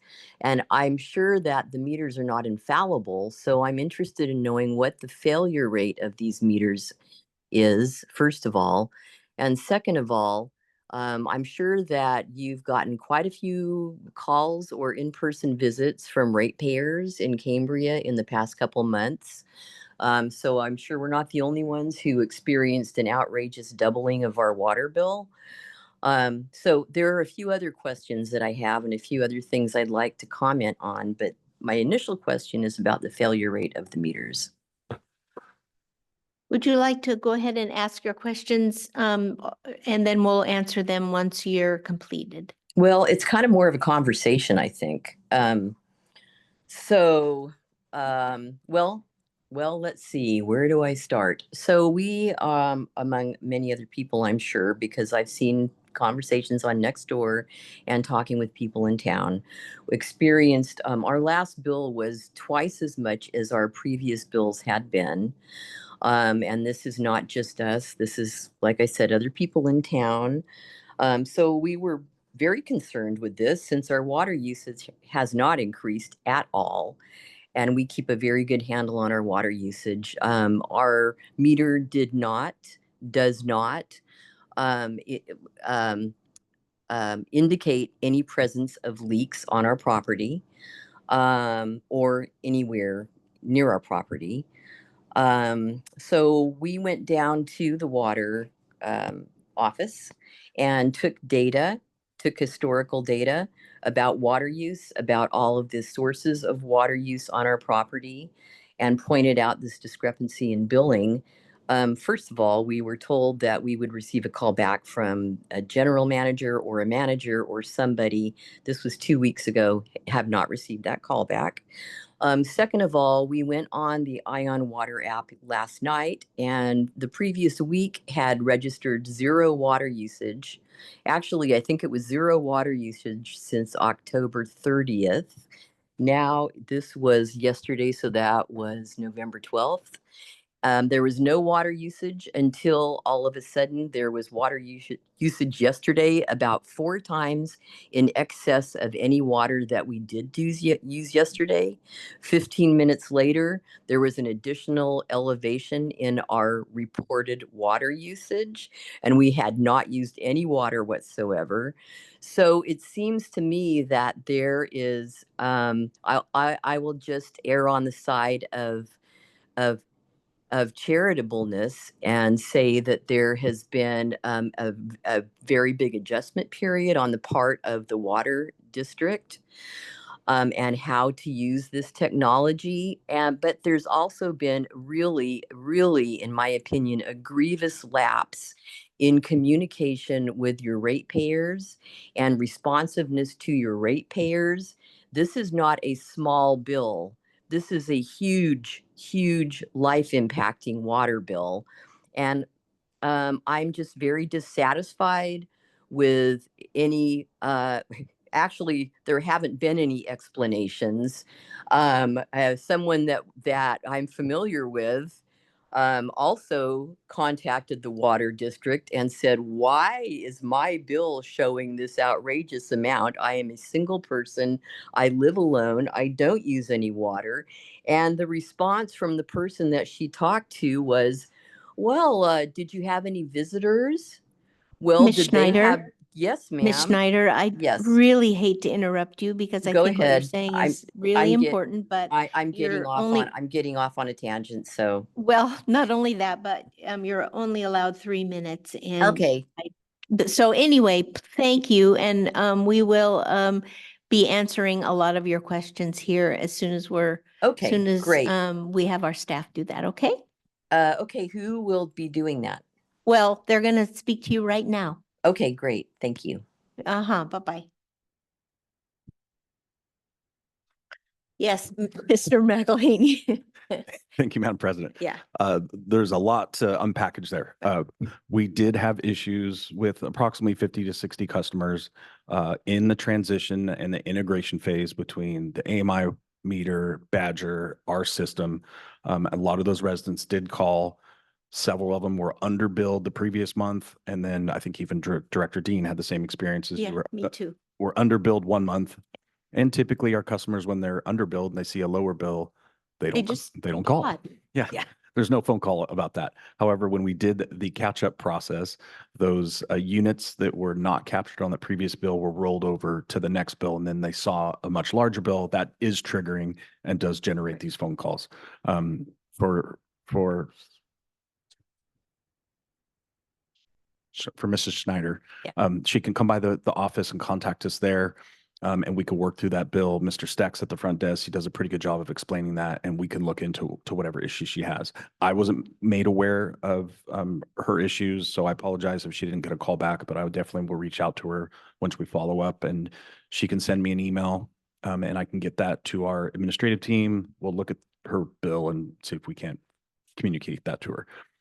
But there's been a relatively low amount of CCSD customers that have been affected by this. Again, 50 or 60 out of the 3,700. So it's a low number, but we're here to correct it. And Mr. Steck at the front office has been dealing with this for quite a few months. And hopefully these kinks will be worked out with the integration very soon. Yeah, and I just personally, my bill before the meters got changed was $250, and I thought, oh, this is wonderful. And then the next bill was close to $500, and I went, oh. So I called and I said, what the hell? So so anyway, that has happened, but that I still think, Ms. Schneider, hopefully you'll come to the office or you'll call Mr. McElhaney directly so that you can get an answer. Yes, Director Dean. And as the general manager mentioned, I got a bill with 0 units. Oh. So I immediately texted our utilities manager and let him know so they could come and check it. And he congratulated me on my water conservation, jokingly. Yeah.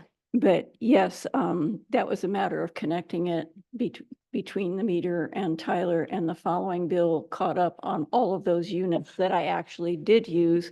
And so it was a big bill, but I am seeing on the conversation on Nextdoor, there were several people that said that they got bills of 0 units. And so they hadn't used any water at all. And all of a sudden they have a huge bill. Yeah. So this was something that not just happened to me, but for several people. Yeah. But I don't know that any of them complained about getting a bill with 0 usage.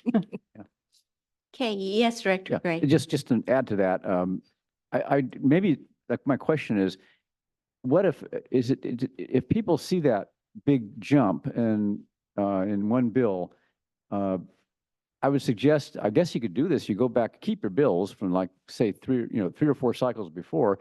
Look at the number on the meter, the actual the big number on the meter, and see if it has if you've had say your usual consumption between now and then.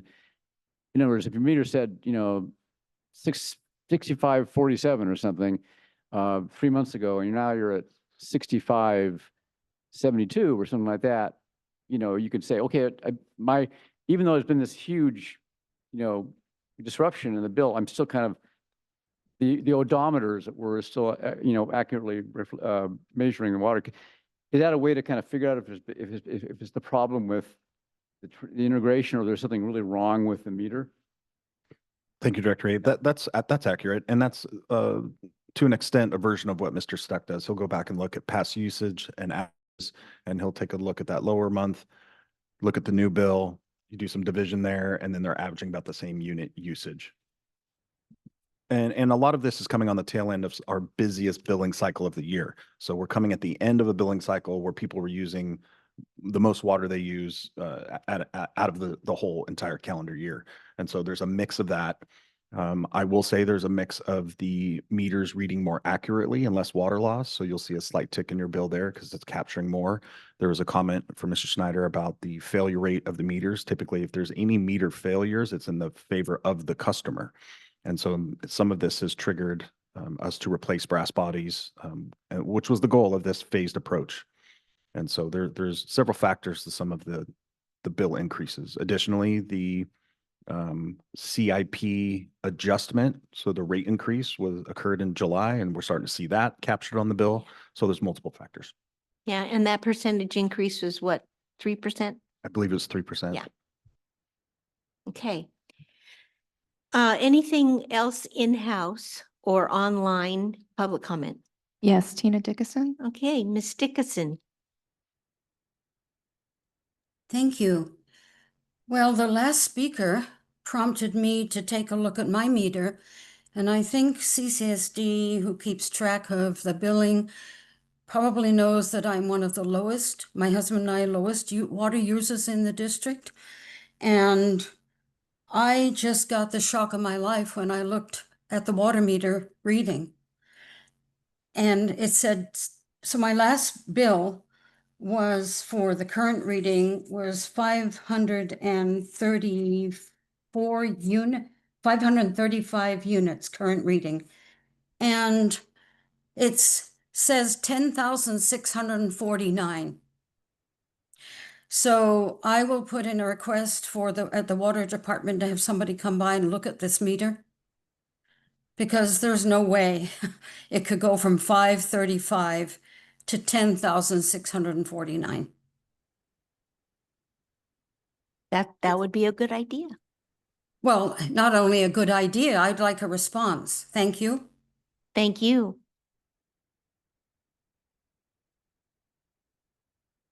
Anybody else online? No. Okay. And nobody else in-house. All right. Thank you. Thank you so very much. And can I have your personal phone number, please? Absolutely. Not online though. Thank you. Thank you. Okay. Let's go on then to agenda item 6B. This is review, discussion, and file the first quarter budget report. Thank you, Madam President. Agenda item 6B, receive, discuss, and file the first quarter budget report for fiscal year 2025-2026. As we know, the board adopted the fiscal year 2025-2026 final budget on August 14th. And with that, I'll turn it over to Ms. Fritz.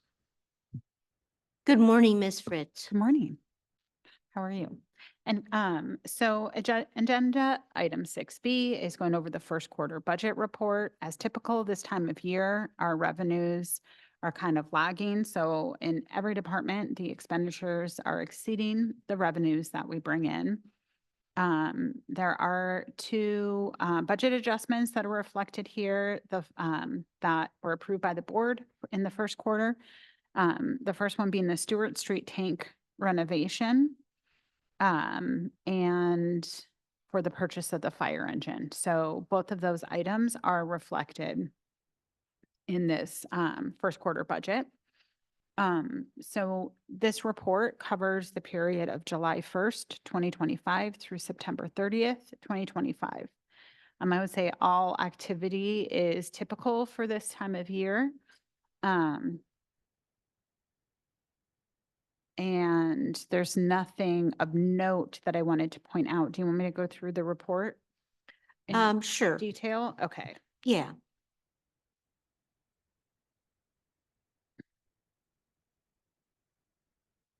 So, I'm sorry, I'm just looking at the attachment. So it's page 2 of the actual attachment.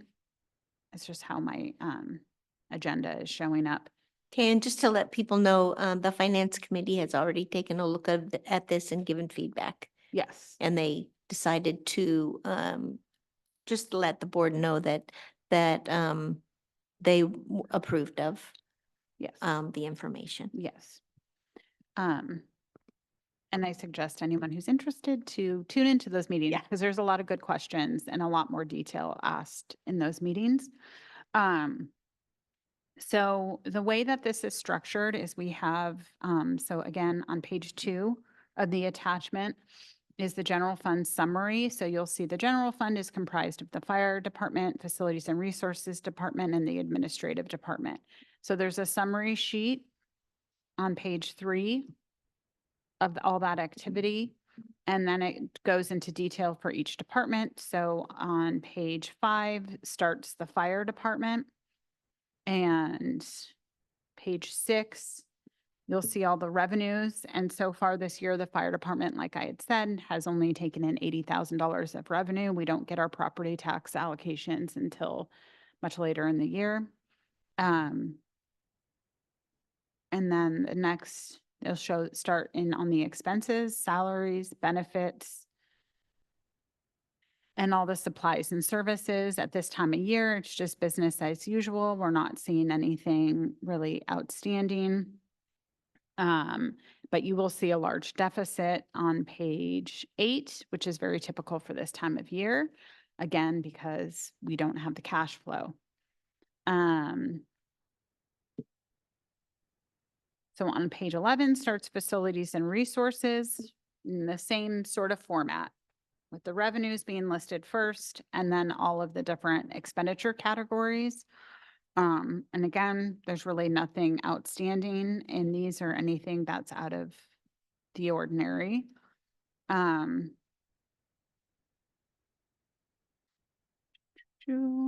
Page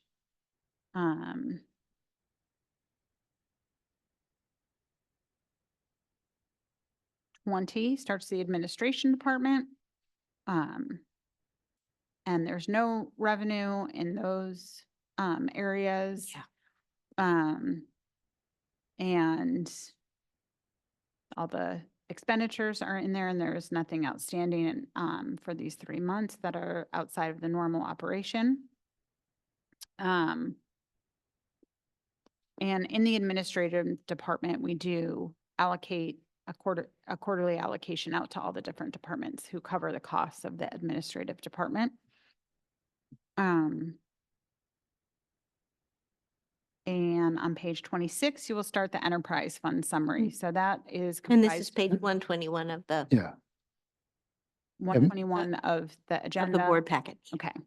Yeah, it might be a little easier for the rest of us to, if you just referenced the page in the agenda. I don't see that I'll on my. I'll call it out. Okay, Oh, thank okay, you. thank you. I'm not seeing that on my version. All right.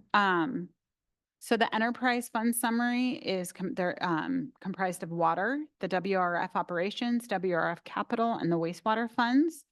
And so on the next page, you'll see those summaries here, just giving you a high level review of the revenue and expenditures for each of those Page departments. 122. Which one is it? Page 122. 122. Okay, so then on 124 is the water fund. And we do have a billing cycle, so you will see some revenue in the water department. And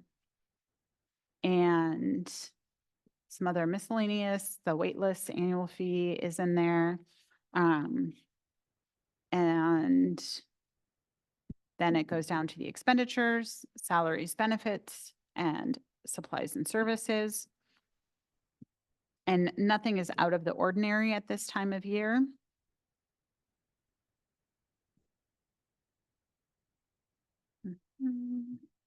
Water fund is 132, page 132. 132.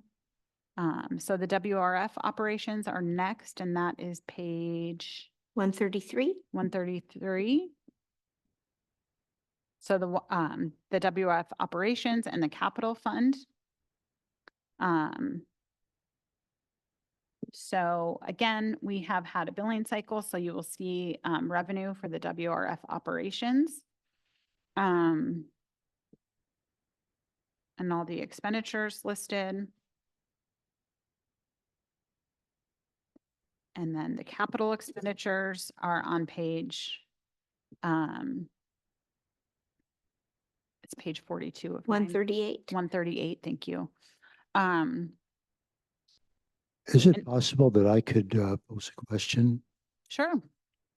This would be on page 135 with regard to WRF expense total. Mm-hmm. The next to last column there, where it says variance favorable, unfavorable, $1,603,000. Is that the expense of the operation of the WRF? No, if you see in the current total budget column, the WRF has a budget of about $2,026,000. We have spent under fiscal activity approximately $423,000 this year. That variance is showing that we have about $1.6 million of budget left to spend. Left to spend. Correct. So what expense are we anticipating with regard to the WRF in this particular budget cycle? Have any idea? All of the operating budget that's listed above. So supplies and services, lab tests, baseline monitoring, lab supplies, fuel, salaries and wages, everything that is under the budget column, the current total budget column. If you look to the left, it'll have the different accounts. All of those expenditures we're expecting left to spend for the year. Vice President Farmer, can I chime in just a moment? So we budget for 2 months of operations out there every year. And when we don't utilize that budgeting, it goes back into reserves for that. So we budget for operation every year. All right, so, my apologies for probably having the least, how can I say it, ability to really read the budget and come up with conclusions. So is it possible somewhere in the WRF summary here that you could give us an idea as to approximately how much money we anticipate spending on the WRF? Well, our budget is about 1.3 million. And then we also have budgeted, which Mr. Green just alluded to, was 713,000 in an operating reserve, which the board requires us to budget for. So I would anticipate that we would be spending about $1.3 million in operations. So far, we have spent 423,000 Okay, in the first quarter. just out of curiosity, is this including the amount of money we pay the bank every year? Yes. Or is, okay. All right, thank you.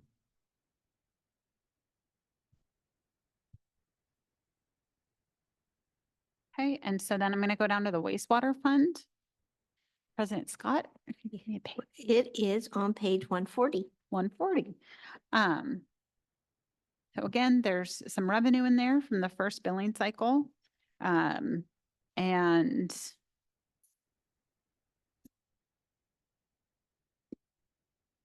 all of the salaries and wages, all of the different expenditures, operations are going on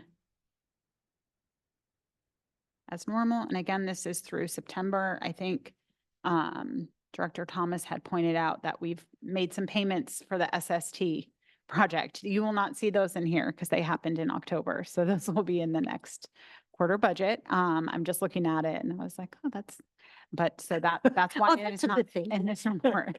We did pay those, but yes. So wastewater's kind of moving along as we would expect for this year, nothing extraordinary.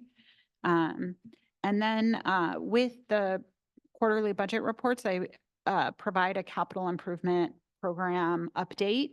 So that is on page 148. 148. So this is all of the capital improvement projects that have been approved for the year and updated with activity through current. And so the legend provides you the ranking budgeted, request, important, and future needs, the B, the 1, 2, and 3.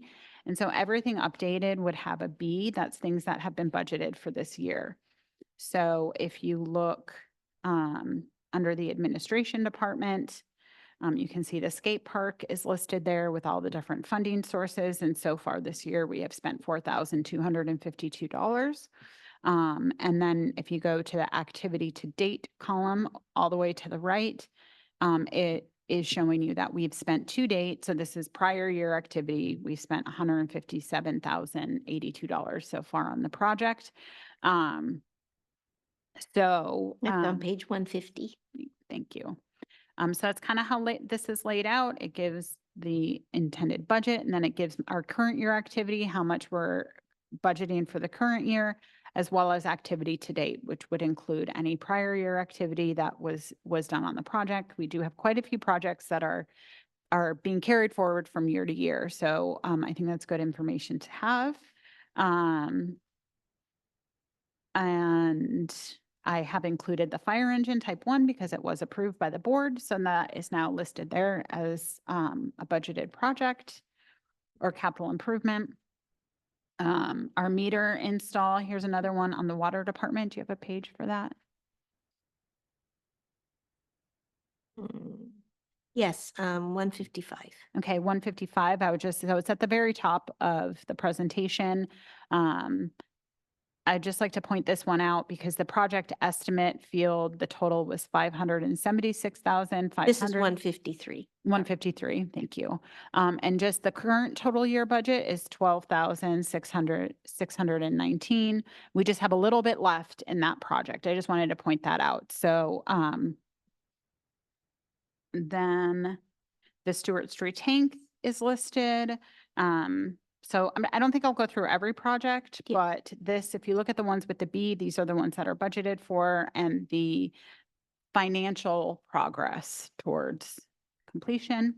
So it has water, and then if you keep going down, it has the WRF and the projects, as well as wastewater, which includes the information on the SST. And then I also have the debt listing included. And the debt listing is on, it's at the end, right? Yep, it's on page 163. I really like this debt listing. I know I got to fix the date. I just thought that. Oh. I'm making a note. Yeah. Making a note.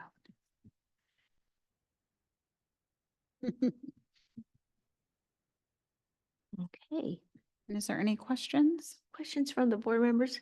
Yes, Director Gray. Yeah, thank you, President Scott. Yeah, on the capital, the CIP list, I noticed there's in several areas, there's a project listed as budgeted with a B, and it doesn't have a number for the current fiscal year budget. And I see that we were at the Stewart Street tank. I think there was one there.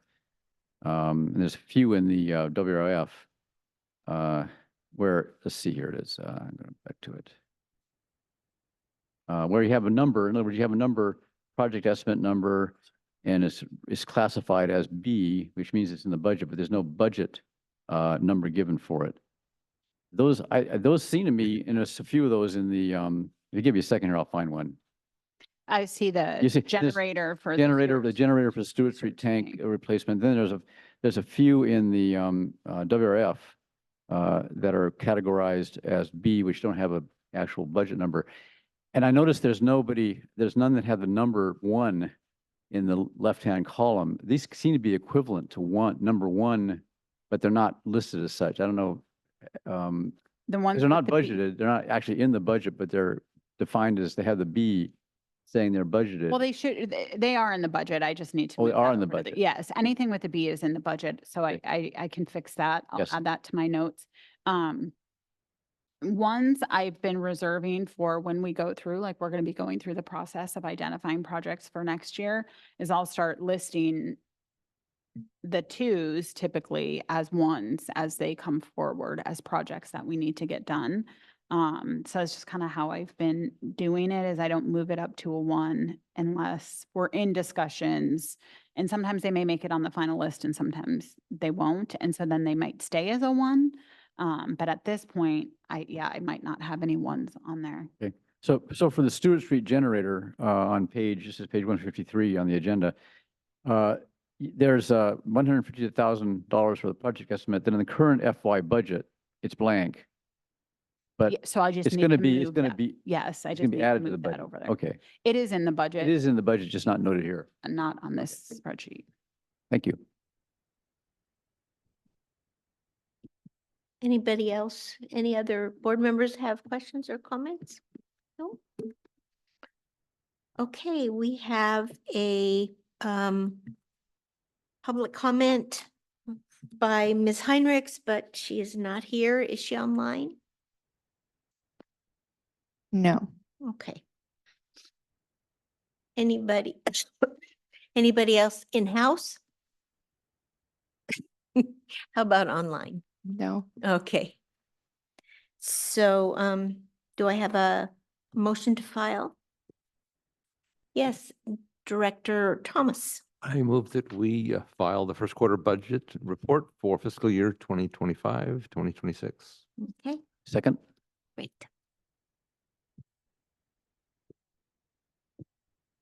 Director Thomas, Aye. Director Gray. Aye. Director Dean, Aye. Vice President Farmer, Aye. President Scott. Aye. Okay, thank you. I'd like to go to agenda item 6E, which is the discussion and consideration to fill a vacant seat on the Finance Committee. And I'd like to continue that agenda item to the December meeting, please. Does anybody have a problem with that, or do we need to do a motion to continue it? No? Yeah, we only have one person who has applied and it wasn't a current application, so I'd like to see if we get more interest. And could we do agenda item 6D prior to lunch? I think we could. Yeah, the schedule. So let's go ahead to agenda item 6D. Thank you, Madam President. Agenda item 6D, discussion regarding the 2026 CCSD regular board meeting schedule and 2026 CCSD standing committee schedules. Again, fiscal impact, the budget allows for up to $600 per month for director for meeting attendance as permitted by state law, and approximately $2,280 for AGP video services. Pursuant to our Board of Director bylaws, section 2.2, the regular meeting of the Board of Directors shall be on the second Thursday of each calendar month in the Veterans Memorial Hall located at 1000 Main Street, unless otherwise directed by the board. All proposed 2026 board meeting dates have been developed in alignment with these bylaws and with meetings with several of the committee chairs. And I'll turn it over to the board for any further discussion and or questions. Okay, board members? Nope, no questions.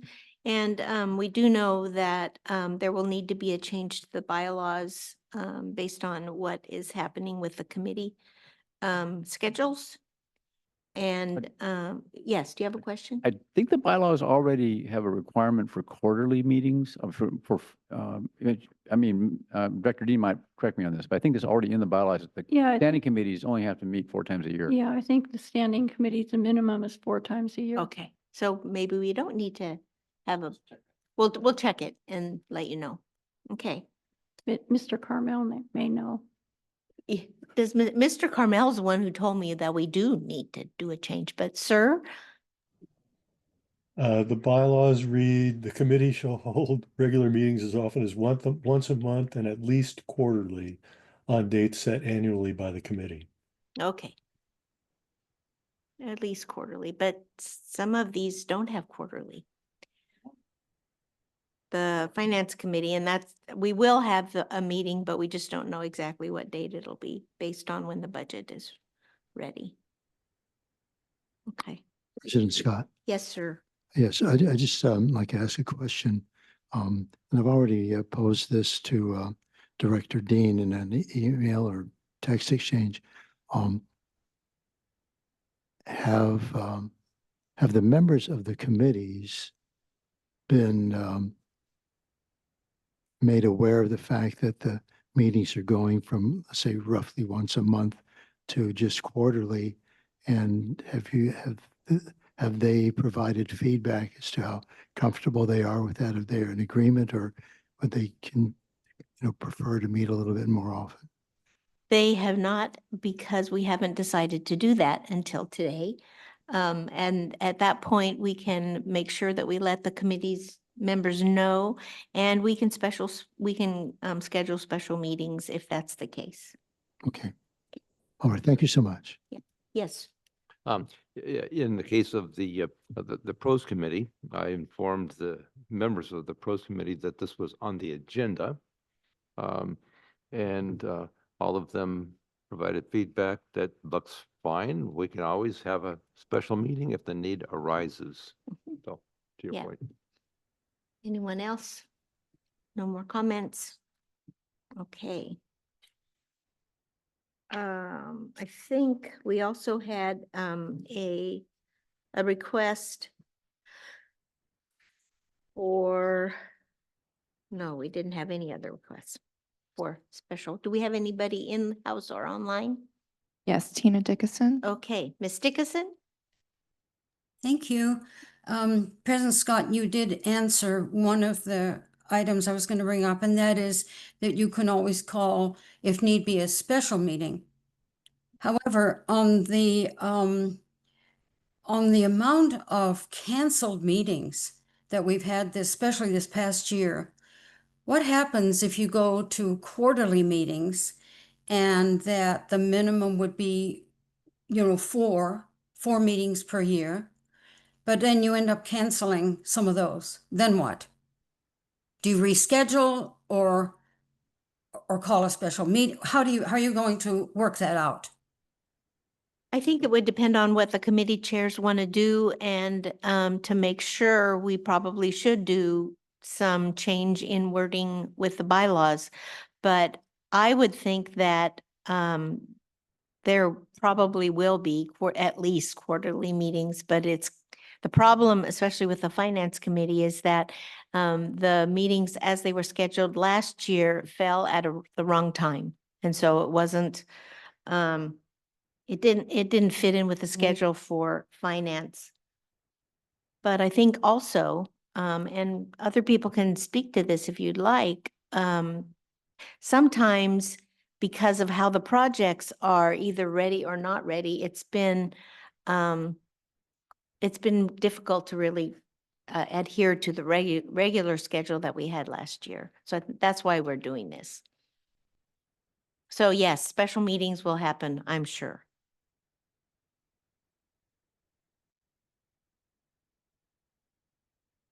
Anybody else online? No. Yes.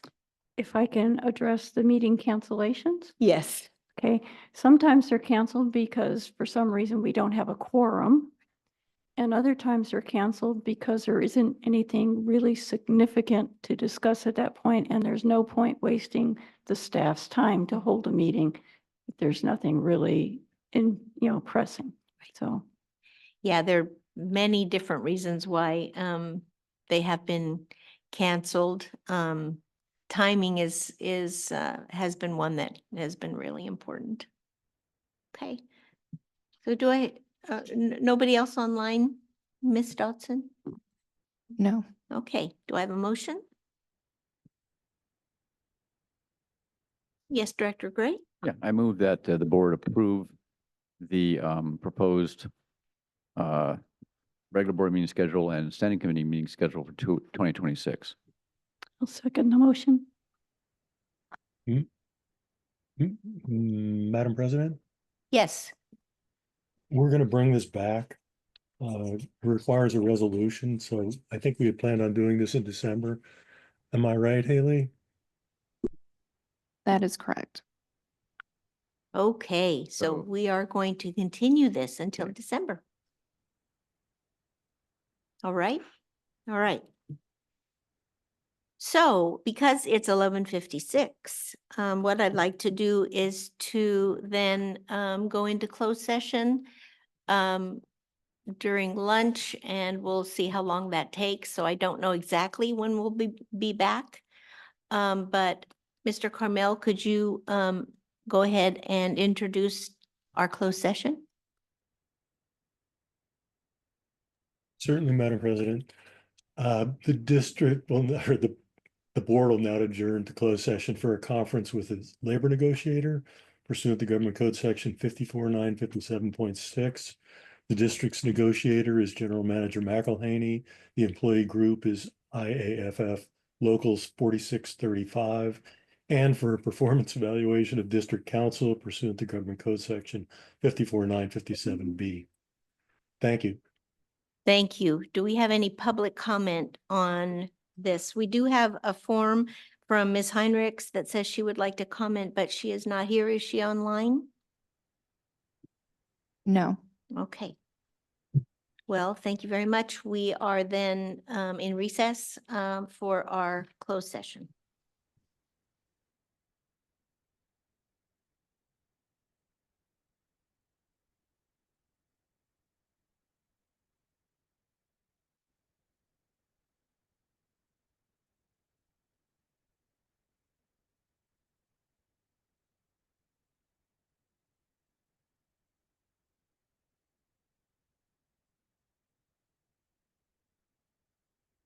You know, I don't have my memo.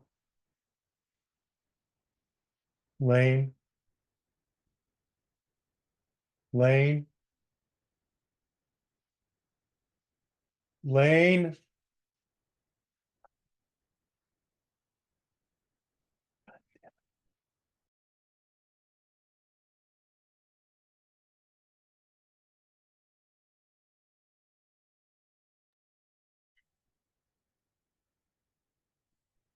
Check, check, 1, 2.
Yeah. Are we ready? Good. Okay, thank you very much. Yeah, that's good. Yeah, that's good. Okay, so we are coming back into session, and Mr. Carmel, are you there? I don't see his picture.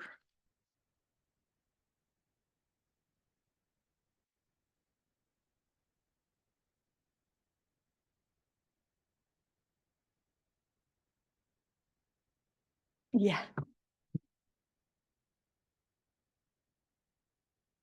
Tim, can you hear us?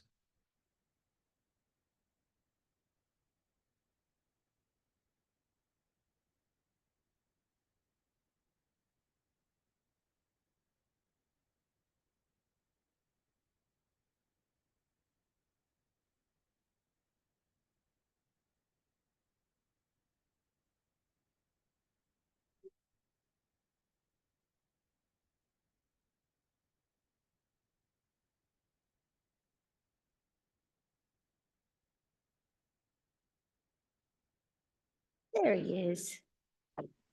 Welcome back. Sorry about that. That's okay. Technical difficulties, and you know me in technology. Can I give my report? Yes, please. I would ask you to do that now. Thank you, Madam President.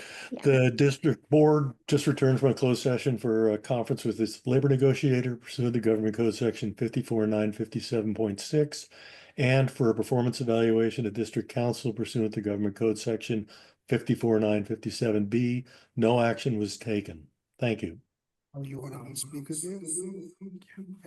Uh-oh. There's a echo. Yeah. Do we try that again? Yeah, well, we got your report. Okay. Yeah.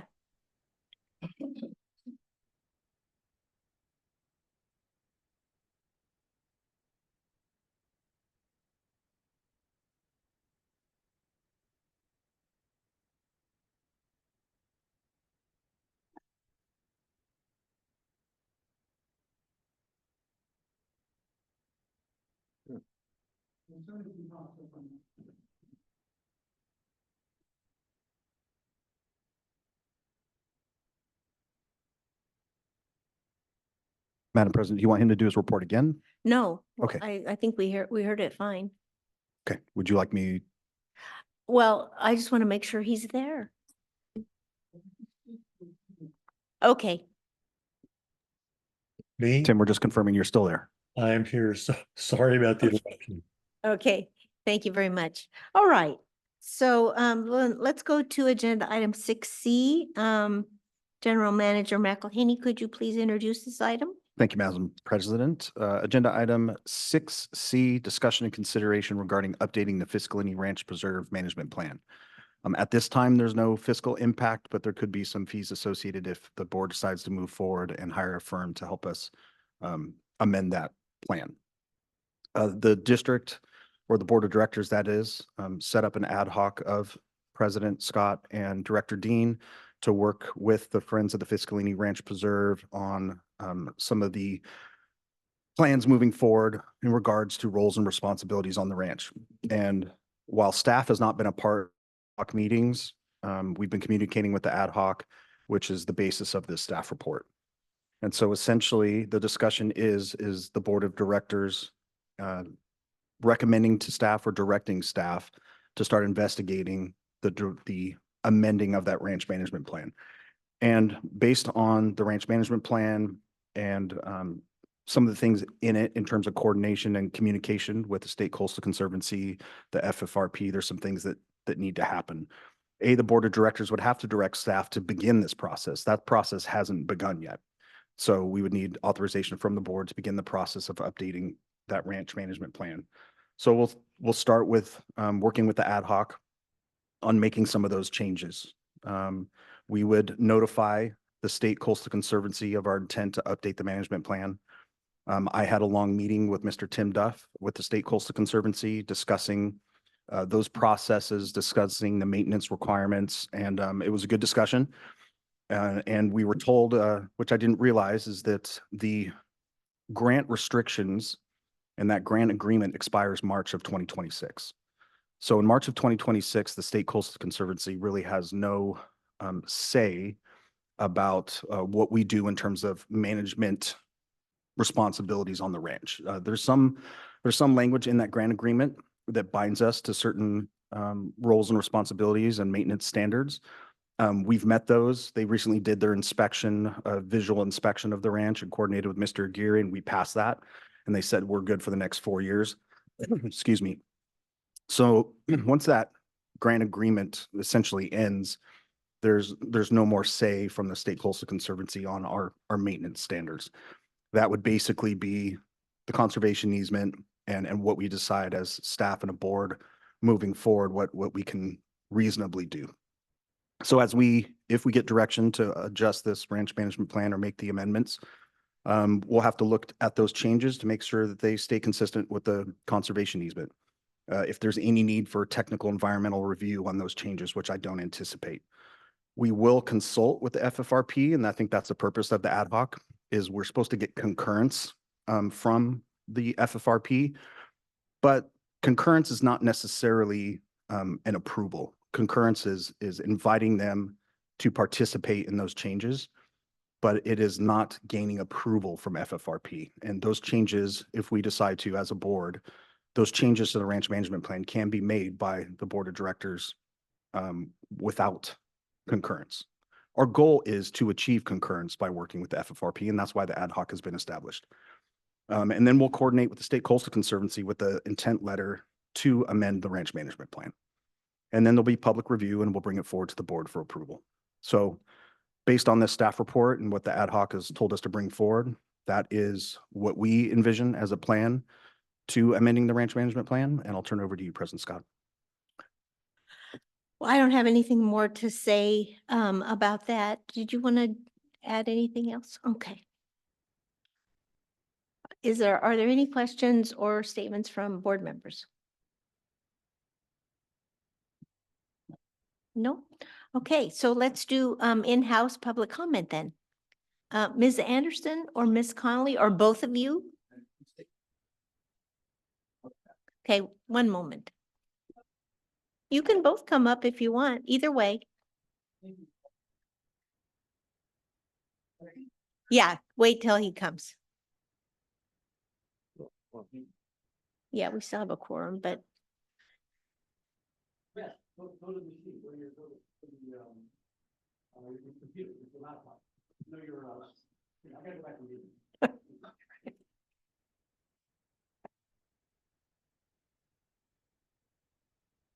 Okay.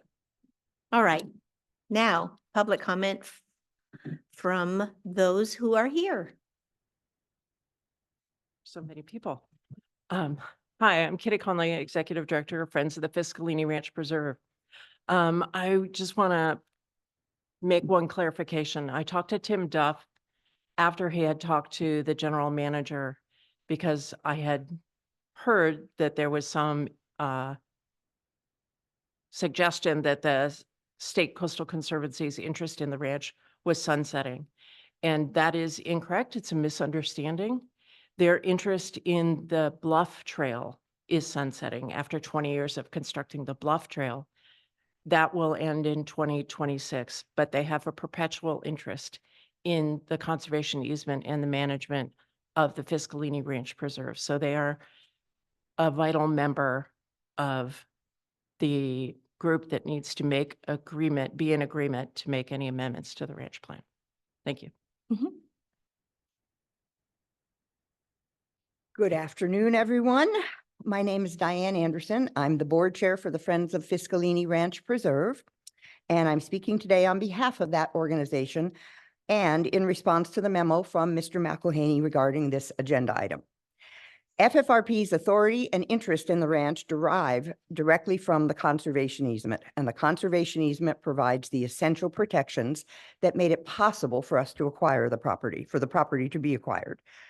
As the easement holder, it's FFRP's legal responsibility to ensure full compliance with that easement. A key component of the easement is, in fact, the management plan, which serves as the detailed guide for day-to-day operations to implement and uphold the easement's terms. As the landowner, CCSD is responsible for managing the ranch in accordance with that management plan and maintaining the standards that you've established over the last 25 years.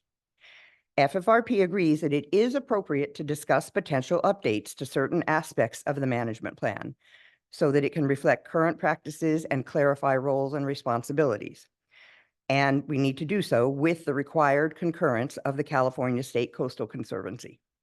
However, FFRP does not support the district moving ahead unilaterally or making public announcements about actions, such as amending the plan or sharing costs for such work that have not been agreed to or reviewed or agreed to by FFRP. We remain fully committed to the cooperative partnership that's defined most of the last 25 years, but that partnership depends on mutual respect, transparency, and accuracy. Going forward, there must be no further mischaracterizations of FFRP's position in public documents or other public communications. Thank you. Thank you.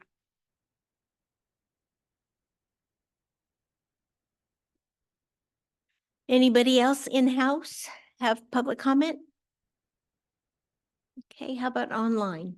No. All right. Anything else from board members? Nope. You have two late hands. Oh, okay. Go Ti- right ahead. Tina Dickinson. Okay.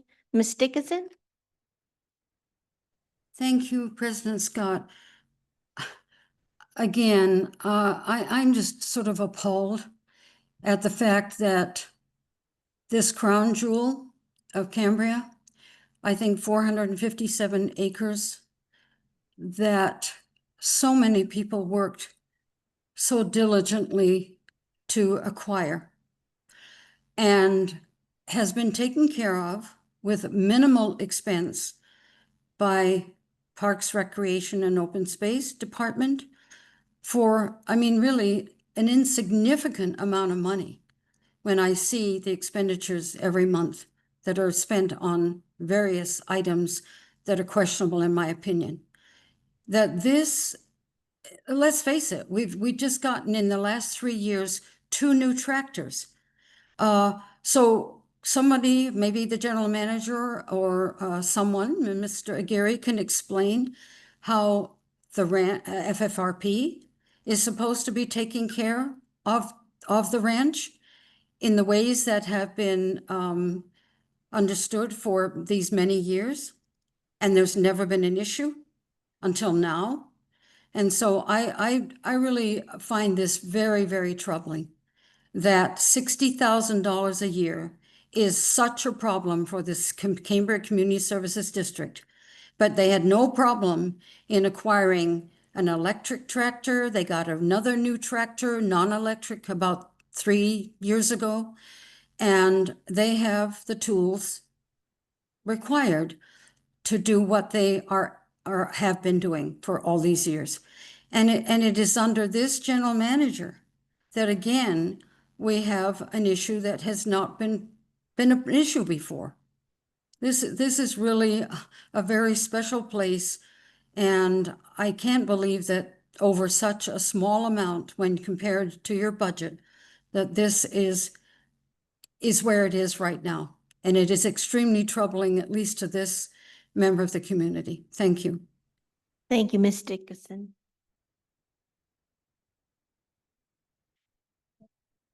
Elizabeth Bettenhausen. Hey, Dr. Bettenhausen?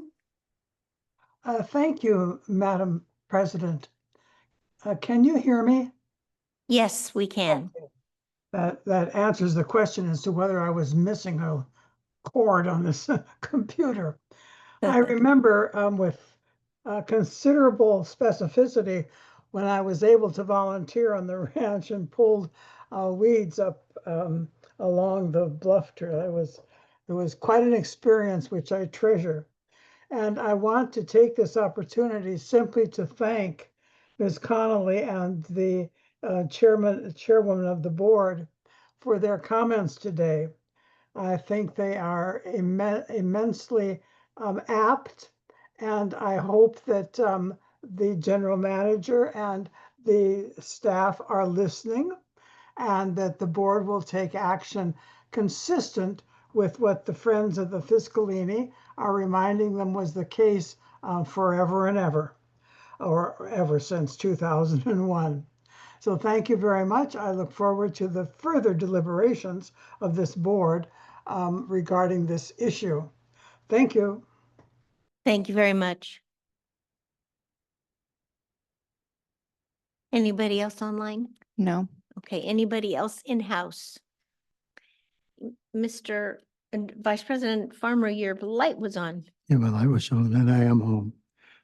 I just want to make the comment that I think the ultimate goal, obviously, is the care of the ranch from both FFRP and the district.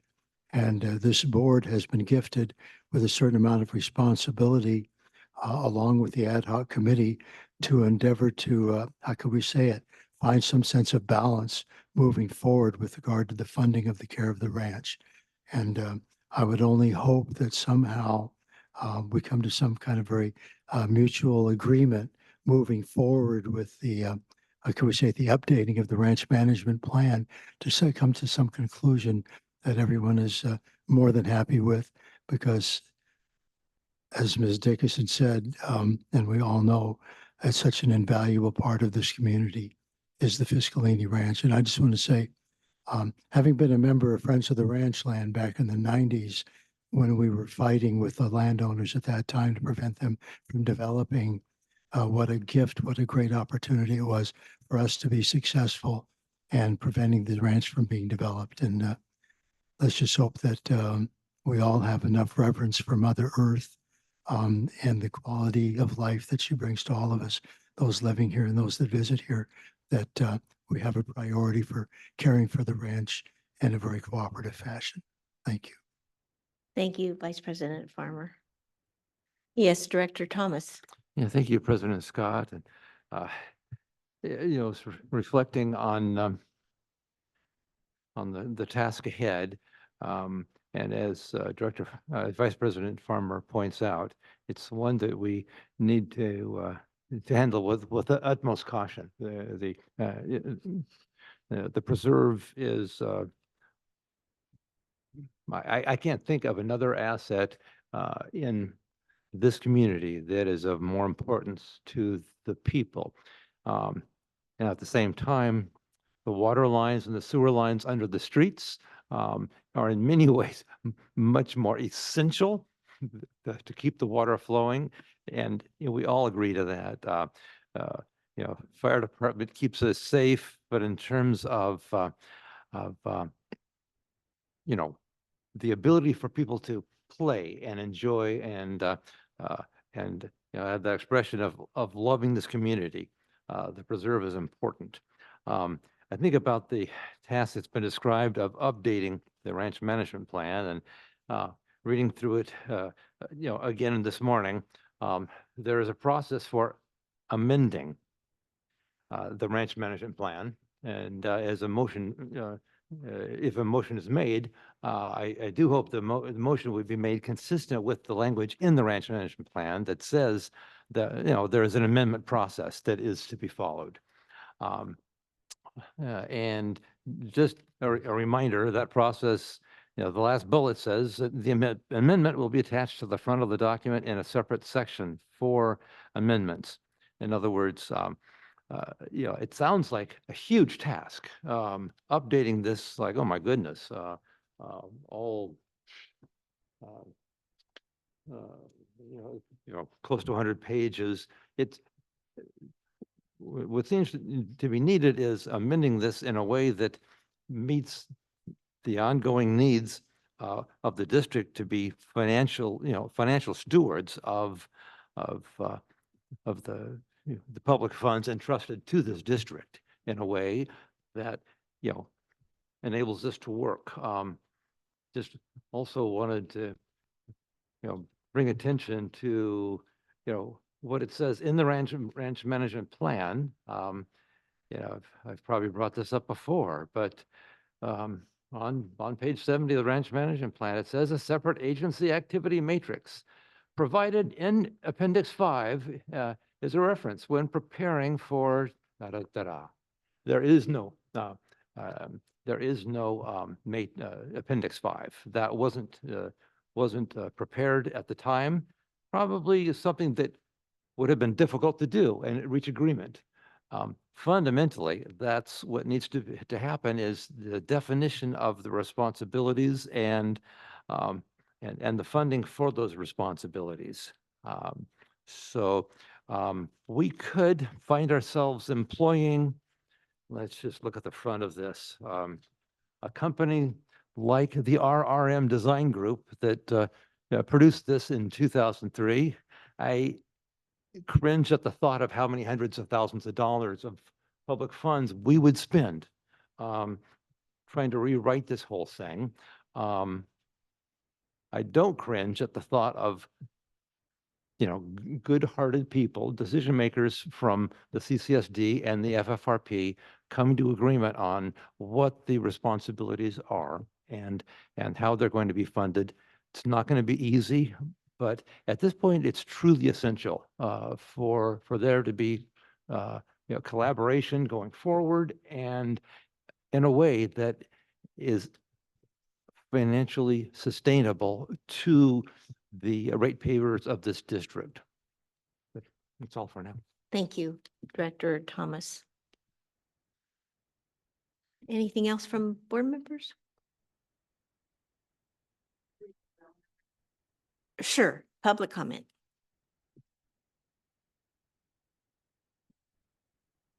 Thank you for extending that. Reading through the rest of the agenda, I noticed that the Cambria Tourism Board gave the ranch some financial support because the ranch is the #1 tourist draw in Cambria. The way the board decides to spend money indicates what the board's real priorities are. I see in the expenditure report thousands of dollars for a trip for Mr. McElhaney, $25,000 in 1 month for legal expenses, $1.4 million for the EWS, which still isn't functioning. And I really wonder, are those really more important than maintaining the #1 tourist draw in Cambria, this beloved reserve? I ask the board to reconsider your priorities. Thank you. Thank you. Anybody else in house or online? No. Anything from board members? Okay. Do I have a motion? We have another late hand. Oh, okay. And who's this? Crosby Swartz. Oh, okay. Mr. Schwartz. Nope, it's Laura Swartz. Oh, Ms. Swartz. Right, we work together all the time. Now, the one thing I just wanted to make to clear up, part of the reason that the Fiscalini people, the FFRP, have an endowment, some of it's to take care of the ranch, but they need to keep that endowment, most of it, in place. So if at some point it is ever, quote unquote, attacked, they can defend the Fiscalini. So I don't think they should be spending a lot of their money for general maintenance because it was given, most of the money is given to the endowment for the protection of the conservation easement and for the protection of the ranch. So I think the district really needs to continue to step up like they were doing and doing a little bit more of the share so that the FFR people can be there to protect it forever. Thank you. Thank you. How about now? Any more late hands? No. Okay. Thank you. Now, do I have a motion?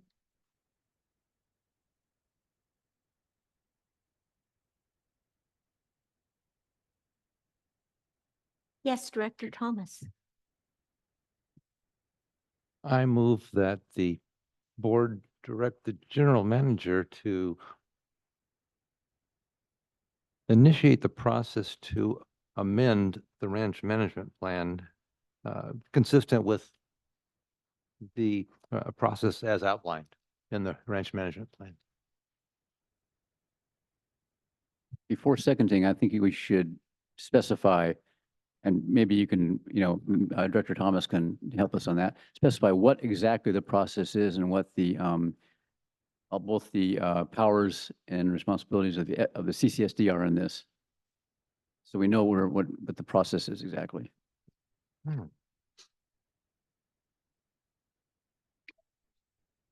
May I? Sure. Do we want to include anything to expand the responsibility of the ad hoc committee in researching the items that need to be, Yeah, that's not quite what that's not quite what the agenda item says. So I'm wondering, Mr. Carmel, can we do that as part of the motion? To include the ad hoc as part of that process? Right. Yes. Okay. Yeah.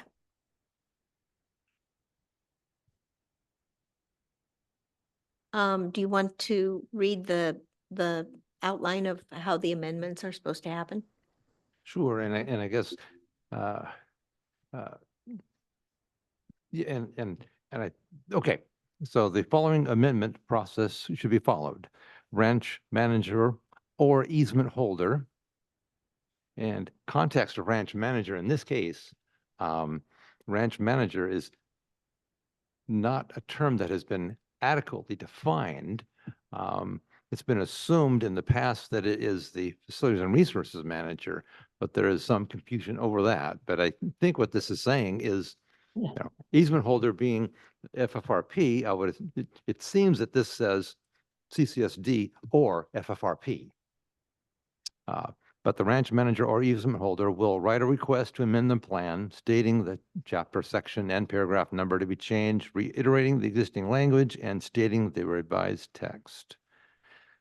The amendment request will be submitted to the CCSD general manager and the State Coastal Conservancy project manager.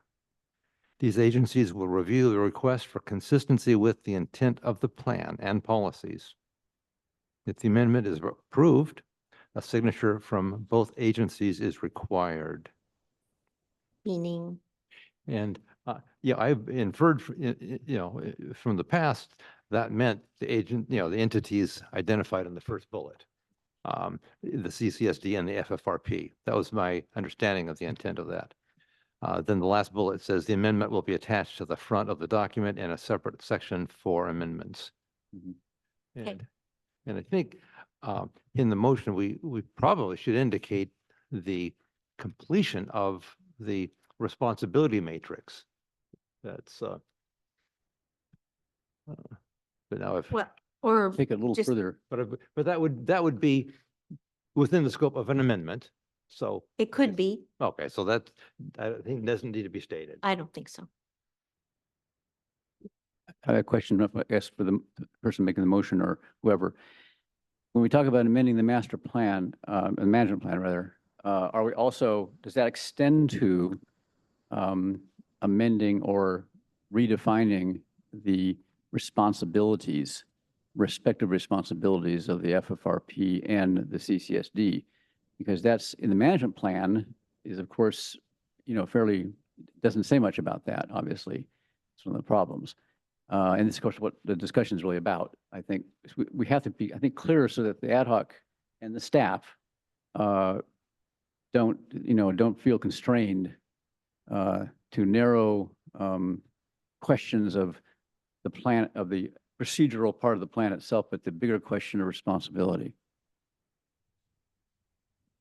Yeah, well said. It seems that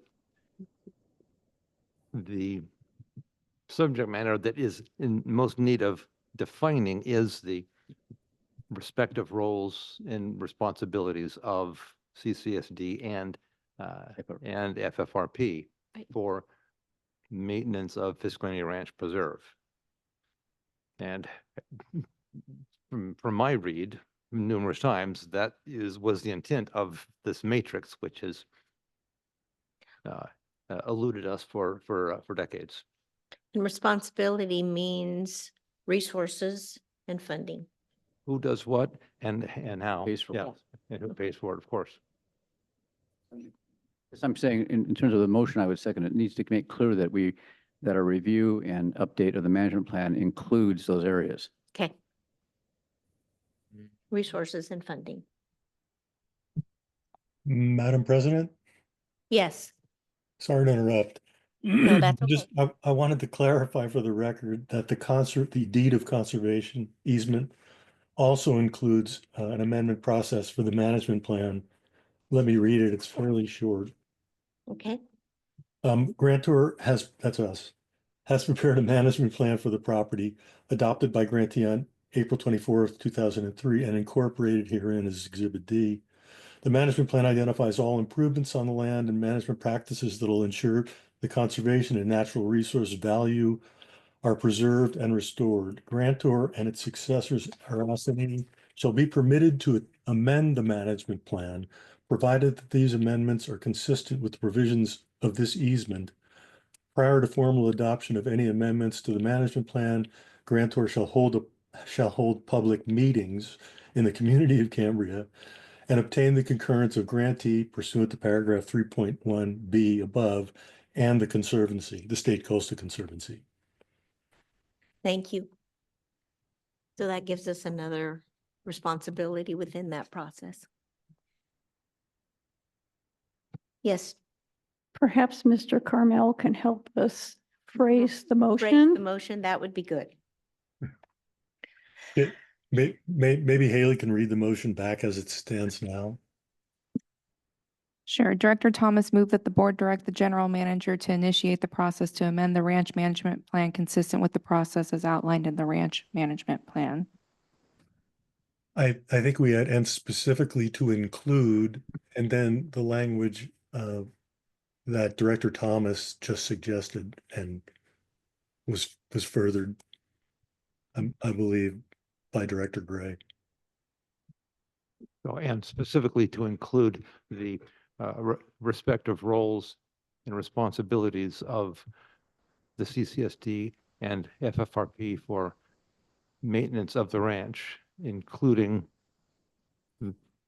the maintenance activities and funding for those activities. That sounds good. Okay. You got it? I do. Okay. Do you need it again? Go ahead and read it. Yeah. Director Thomas moved that the board direct the general manager to initiate the process to amend the ranch management plan consistent with the process as outlined in the ranch management plan to include the respective roles and responsibilities of the CCSD and FFRP for maintenance of the ranch, including the maintenance activities and funding for those activities. You got that? Is You that a guys fair okay? statement of your motion?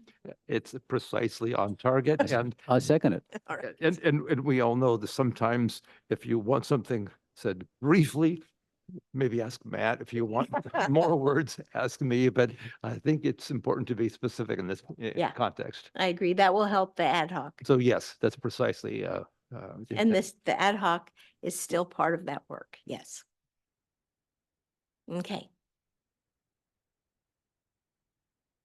Director Thomas, Aye. Director Gray, Aye. Director Dean, Aye. Vice President Farmer. Aye, and thank you, Haley. You're welcome. President Scott. Aye. Okay. Let's go then to agenda item 6F. And Mr. McElhaney, could you present this agenda item, please? Thank you, Madam President. Agenda item 6F, discussion and consideration of adoption of resolution 44-2025, approving fee agreement for legal services for PFAS claims. No district funding is required. The action may eventually result in payment of settlement funds to the district. The staff report seeks authorization from the Board of Directors to approve a no-cost fee agreement for legal services related to any claims that the district may have related to AFFS and PFAS contamination. Our district council is advised that there are federal court-approved notices regarding various class action and multi-district litigation lawsuits going out and throughout the country regarding AFFS, which is aqueous film forming foams, often used for firefighting. With that, I'll turn it over to Mr. Carmel and or the board for further discussion, as Mr. Carmel seems to be more in tune with what's going on here. Okay, Mr. Carmel? Uh-oh. Hi. I can go into either describing more about what the PFAS and AFFFS is, or the key steps in the settlement process. But essentially, this is authorizing a contingency fee agreement to pursue funds to identify and remediate those two substances if they happen to be present in our water systems. So I could delve into specifically what they are, which probably would be helpful for the public. It's took me a while to figure it out. Would you like me to at least give you an overview of that? Yes, please. Okay. PFAS are a group of man-made chemicals used in a wide range of consumer and industrial products, such as nonstick cookware, firefighting foam, and water-resistant clothing. PFAS contamination occurs when these chemicals enter the environment, typically through industrial discharges, landfill leachate, firefighting foam, and consumer products such as clothing and cosmetics. The health and environmental impacts of PFAS they remain in the environment and build up in living organisms over time, and exposure has been linked to a number of health and environmental impacts, including increased risks of certain cancers, kidney, testicular, developmental problems, immune system dysfunction, and hormonal changes, and contamination of the environment through drinking water, soil, and wildlife, leading to reduced biodiversity and aquatic life health. So this is a very serious issue. And it was recommended that we pursue identifying it and then compensation for identifying it and cleaning it up. The settlement process itself, let me just give you an overview. The district's already a class member in these class actions. About, I think, 4 of them, including of the manufacturers, 3M and DuPont, have already obtained settlements approved by courts. So in order to receive funds, the district has to conduct specific testing at each water source to detect it, and then provide detailed documentation of all related expenses incurred in that process, testing costs, design and construction treatment costs. If PFAS is detected in our system, the district must submit a comprehensive claim form to the court's claim administrator, which includes all required testing results and cost documentations. There are deadlines involved as well. The claims administrator verifies each claim, and then an allocation procedure based on factors like the volume of impacted water and the degree of contamination determines the actual amount of money that the district would be entitled to. And then settlement funds are allocated to cover the costs of testing and remediating the drinking water systems. Those settlement funds don't compensate individuals for their health issues. They go specifically to the testing and remediation costs of the contamination. I hope that helps. Yes, thank you. Do you have anything further, Mr. McElhaney? I do not, Madam President. Okay. Questions or comments from the board members? Yes, Vice President Farmer. Yes, thank you. I just want to make the comment, as legal counsel just said, with regard to, well, where are these PFAS? They're in clothing, they're in cookware, they're in your rugs. Let's put it this way, stuff on your bedding, you name it. If I'm not mistaken, roughly 99% of the human beings walking this planet have some degree of PFAS in their body. And it's rather frightening that these household names, these trusted household names such as 3M and DuPont, have been aware of the harm, just like the oil industry was aware of the harm that putting gas pollution up into the air was doing to the planet. These folks have known for decades what their products were doing, and they did nothing to make the public aware of it. I just thought I'd throw that little tidbit out there just to make us feel even more uncomfortable about the situation, and just to be as alert as possible in our own lives. Thank you. Thank you, Vice President Farmer. Yes, Director Gray. Yes, thank you, President Scott. Just a question on, so I'm not missing anything, that the two additions, the Exhibit A and the fee sharing agreement. What basically, do they change anything about basically the thrust of what we're doing, which is we're getting entering a contingency agreement, which doesn't cost us anything less collect. Is there anything in those agreements that would affect that decision? Not to my knowledge, but I would ask Mr. Carmel. No, there is. Formality. Yeah, basically. Okay, thank you. Anything else from, oh, yes, Director Thomas. Thank you, President Scott. And yeah, a comment and then two questions. Yeah, and in terms of kind of following up from Vice President Farmer's comments, I don't know if anyone noticed the change in the quality of Oral-B floss. I mean, this is pretty trivial. But some of us have been using that for decades. And there was a notable change in the quality of it. I don't know, 5-6 months ago. Gail and I thought, we're going to have to get another brand of floss. This is awful. So a little research. Well, the new formulation of Oral-B 40 floss was made without polyfluoroalkyl substances. They removed the fluoride from the floss, degrading the kind of user experience, which tells me that, yeah, I guess ever since I was a kid, I've been flossing with PFAS. So yeah, it's in all of us, one way or another. Questions? The 30% or 35%, it sounds like, if I read this right, of the recovered damages, first, all of the costs by the that are incurred by the legal firms are subtracted, and then what remains is split according to this formula. Mr. Carmel? That's correct. Okay, that's how I read it. I just wanted to say it out loud and see if I got that right. And so this would help us, recover funds from these, manufacturers of. Now, what is our liability as a district from activities that we have engaged in over the life of the district that may have put substances containing PFAS out there? What liability do we have related to this?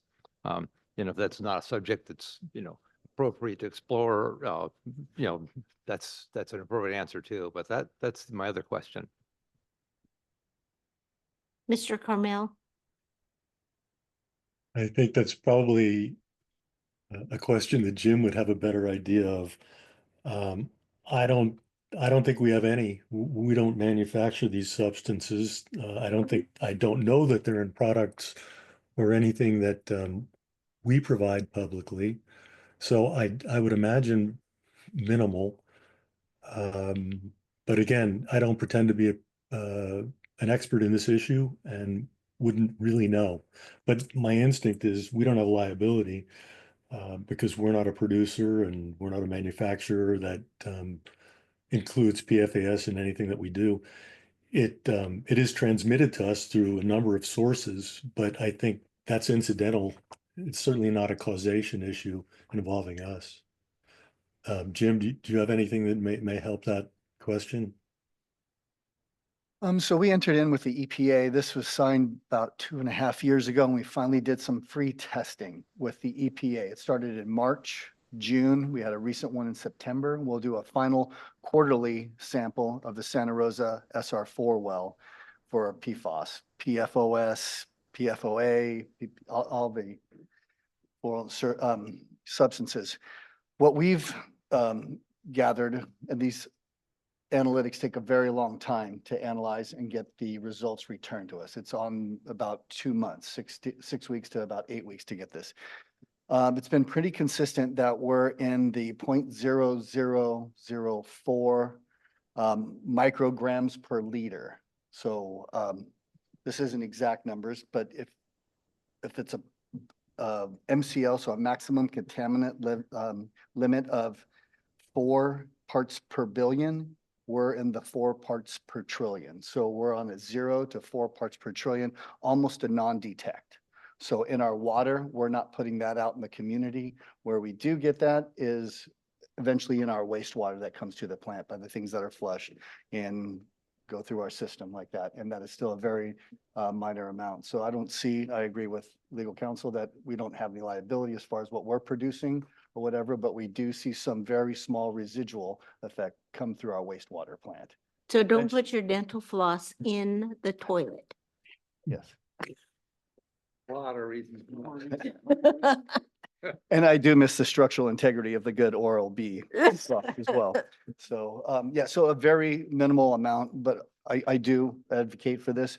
We can do some further testing at some further sites. And obviously we trust EPA testing.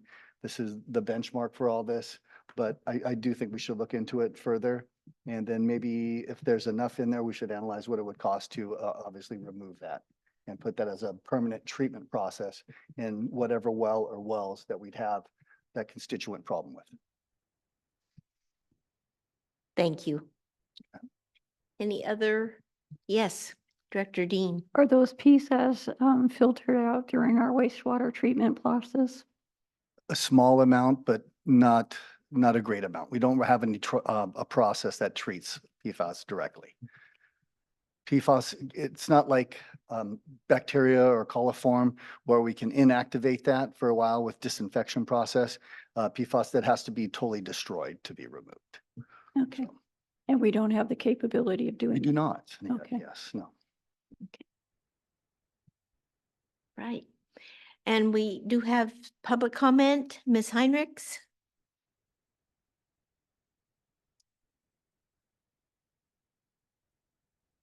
Thank you. And thank you, Jim Green, for those reassuring test results. It does say that you have been doing that testing. I'm glad to hear that. We certainly need to know if the water is contaminated, but what are these additional testing and documentation deadlines mentioned in the amended agenda? Do we know what they are? Let's keep the public posted as to what these tests show. And if there's not a problem, how can the district withdraw from this legal entanglement? Thank you. Thank you. Okay. Anybody online? Yes, Tina Dickinson. Okay, Ms. Dickinson? Thank you, President Scott. I did do a little bit of research on this, and I found that in the October 15th, 2020 CCSD board agenda, item 6A, in the utilities report, quote, staff has made progress on developing the sampling plan required within the state's PFAS regulations. We plan to present our draft to the Regional Water Quality Control Board in early October. That would be October 2020. Upon anticipated approval, sampling under this plan will begin in December in the collection system. I thought that the water department had done some testing, very limited, but some, and so maybe Mr. Green could elaborate on that. I also noticed that in the certificate of completion dated April 8th, 2024, that the General Manager McElhaney received, that under many items that were listed in that was one that said legislative, legal, and local response to PFAS's 2021 certificate. And then this is like a 6-page document regarding the certificate that he received. And this was listed among many other items, but I found that interesting that it was listed there in 2024. And in 2021, the State Water Board issued a huge document on PFASs. And in fact, if I'm not mistaken, by 2027, water agencies, other agencies have to test for these PFAS. and maybe Mr. Green can speak more to that, but that's what I've been reading. And, yeah, and so it doesn't seem, at least from what I understand, but then I would need more, maybe another test to be run or for Mr. Green to do that, to see if we've had any, a change in the number. But I do not think it's worth going through this process that is on the agenda today, because there are no guarantees. And it looks like a whole lot of money could possibly be spent from this district. So thank you for allowing me to speak on it. Thank you, Ms. Dickinson. Mr. Green, did you want to speak to any of that? Yeah, about 5 years ago when this PFAS came to the top priority for the water, Division of Drinking Water issued sampling. Unfortunately, we cannot locate those samples. I remember that they were a non-detect for us. This was done through our FGL laboratories. Unfortunately, our historical storage of that doesn't go back that far that we can have that, but we do remember a non-detect. If it wasn't a non-detector, those are higher levels. We'd be required to sample annually or triannually, depending on the concentration which was found. So we're not required. PFAS is still, and they call it a URMC, which is an unregulated contaminant monitoring rule. So again, we got this analytic analysis from the EPA for free for this, just to kind of back up what we found up 5 years ago. But I would still advocate for further testing and. Okay, thank you. Madam Yes, President? Director Dean. Oh, sorry. Did you want to speak more, Mr. Carmel? I apologize for interrupting. I just wanted to clarify, a whole lot of money is not involved. No money is involved. The district's not coming out of pocket for a penny in this process. It's absorbed by the attorneys. And if there's a no detect, there's no money out of pocket. If there's a detect, there's no money out of pocket. There's no risk for the district in terms of monetary impact. Thank you. Yes, Director Dean. He pretty much covered what I was about to say. The staff report says that this is a no-cost fee agreement for legal services. And Mr. Green has already stated that we have an EPA funding, EPA testing thing at no charge. So there is no cost to us to agreeing to this. But in the end, if there is something, we get money. Yes, So to fix it. Yeah. So. Okay. Yes, Director Gray. And just to elaborate on that, there's also we're not entering into any legal obligation with them. I think it might have, that word had been used with anyone. It's basically, all the risk is borne by the attorneys, and whatever comes out of it, we get a share of if we are found to be damaged. Yeah. And I'm ready to make a motion. If Yes, I would like that. Oh, anybody else? How about online or anything? Okay. Yes, Director Gray, please. I move that the board of directors adopt resolution 44-2025 approving a fee agreement for legal services for PFAS claims as amended on November 12th, 2025. Second it. Okay. Director Gray, Aye. Director Dean, Aye. Director Thomas, Aye. Vice President Farmer, Aye. President Scott. Aye. Okay. Let's go on then to section 7. And we'll, unless you have some other direction, we'll start with your report. That sounds good to me, Okay. Madam President. I'll make it quick. Okay. Agenda item 7A is the general manager's report, highlighting again that the water reclamation facilities coastal development permit was accepted for processing, and the county is currently doing its environmental review on our EIR and SEIR. And I hope to have an update on that. Once that is complete, the hope is that we'll be scheduled for a planning commission meeting in which we hope this project will move forward without any subsequent requests for amendments to our project description and overall plan, and then anticipate that going to the board of supervisors on appeal and then to the coastal commission on appeal. But monumental step for the district. It's been 2 years of hard work with Mr. Green, myself, Ms. Fritz, Ms. Dotson, a lot of hands were all over this in terms of addressing that Our ad hoc. ad hoc. I'm so sorry, did not mean to exclude the ad hoc, but to address these information hold items. So we're pretty proud of that. We'll be doing Meet the GM on November 24th, along with Meet the Fire Chief. Oh, he's on vacation. He will not be there, so it'll just be me. Sorry to disappoint. We do have a new employee for our water department, which is Mr. Colin Weeks. He comes from Yosemite National Park, has about 6 years of experience, and he's beginning his role as a water treatment operator 1. And then I told Vice President Farmer that I would update about the conference. Sorry.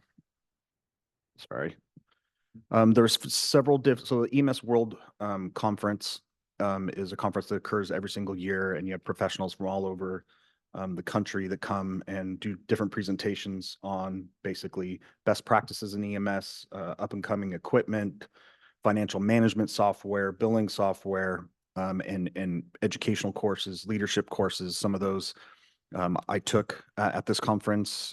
Mental health was one of the main ones I focused on. Our first responders are committing suicide at an alarming rate. We do have a lower call volume here in Cambria, but that doesn't mean that they don't see and suffer from some of these horrific calls that they go on, from vehicle accidents to cardiac arrest to pediatric arrests. And so I took some time to take a seminar on recognizing, the signs and symptoms of mental health stress. I know the chief and I are working on, potentially bringing forward some mental health services and overall wellness programs to our fire department and in general to the entire district. There was operation courses in terms of logistics and service delivery, ALS service versus BLS service. So there's a few different courses I took, and I found it to be very beneficial. And with that, I'm open to any questions on my GM report. Okay. Board members? No? Okay. How about public comment? Do we have any public comment on this report? In-house? Online? Tina Dickinson, followed by Elizabeth Bettenhausen. Okay. Ms. Dickinson? Thank you. Yes, I have a question of the general manager. We have not had any updates on the skate park, and of course that's of huge interest to the public. I would ask if there has been any movement on the part of the district's hired engineer regarding the restroom situation and getting that information over to the county and for it to then move forward from there. Thank you. Thank you. We'll have you answer that as soon as we take our next public comment. Okay. Okay, Elizabeth Bettenhausen. Yes, Dr. Bettenhausen. Thank you, Madam President. I have a question about the manager's report on page, and I get the page shift.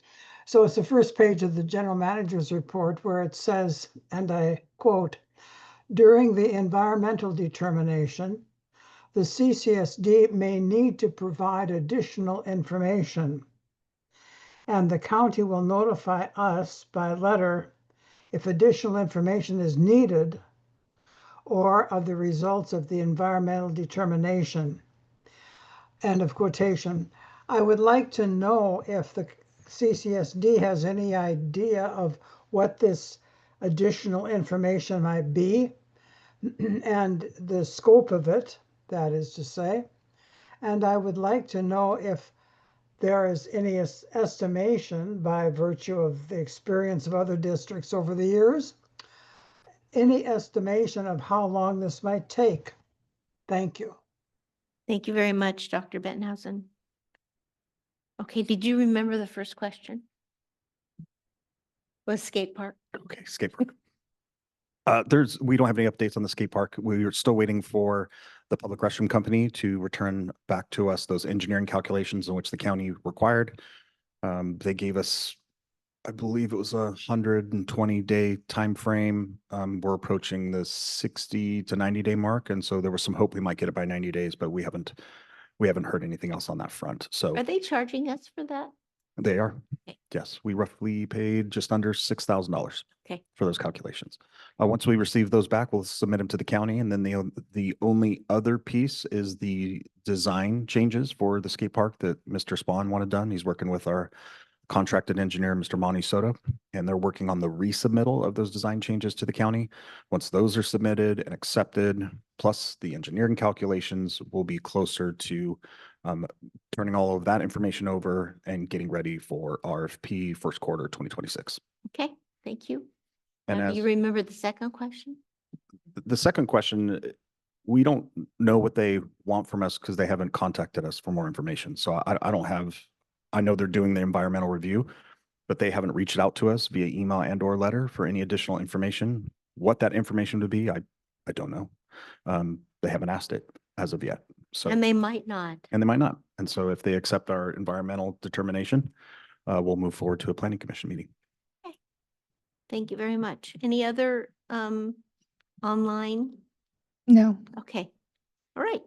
Thank you very much, Mr. McElhaney. And we do have Mr. Aguirre here. Would you like to give your facilities and resources managers report, please?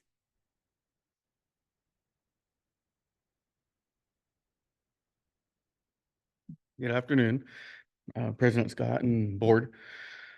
With everything that's been going on, I know before the winter, before the rains come, my guys have been pretty busy out there cutting down the seedlings of the eucalyptus. We finally finished those up. There's a couple areas that we're going to need to basically rebuild part of a road to get up in the backside of there for Ramsey. It's pretty much washed out. So we're put it on a hold for right now, chipping up in that area. We are down on our hours again, for the chipper and stuff because due to the fact what we've been doing out there.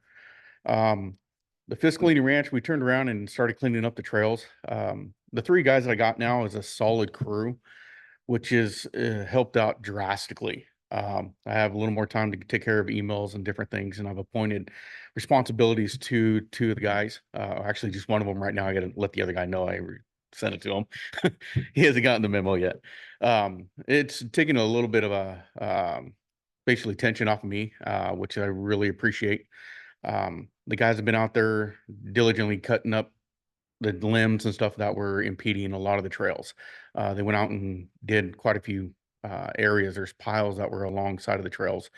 So what they were doing was making the piles first, going out, and a couple days later chipping it all up, kicking it all back out on the trails for this winter for erosion control issues. One of the major things that we did do out there, we ended up building a crossing. There's a section there, I believe the Duke bench or ranch hand bench, where it comes across. Every year it always floods in that area. We usually get quite a few complaints or concerns. People pile up logs and stuff of that nature, so it impedes the water. So what it does, it makes it even worse. So what we ended up doing was building a 6x30 crossing bridge with 2 landings on the sides.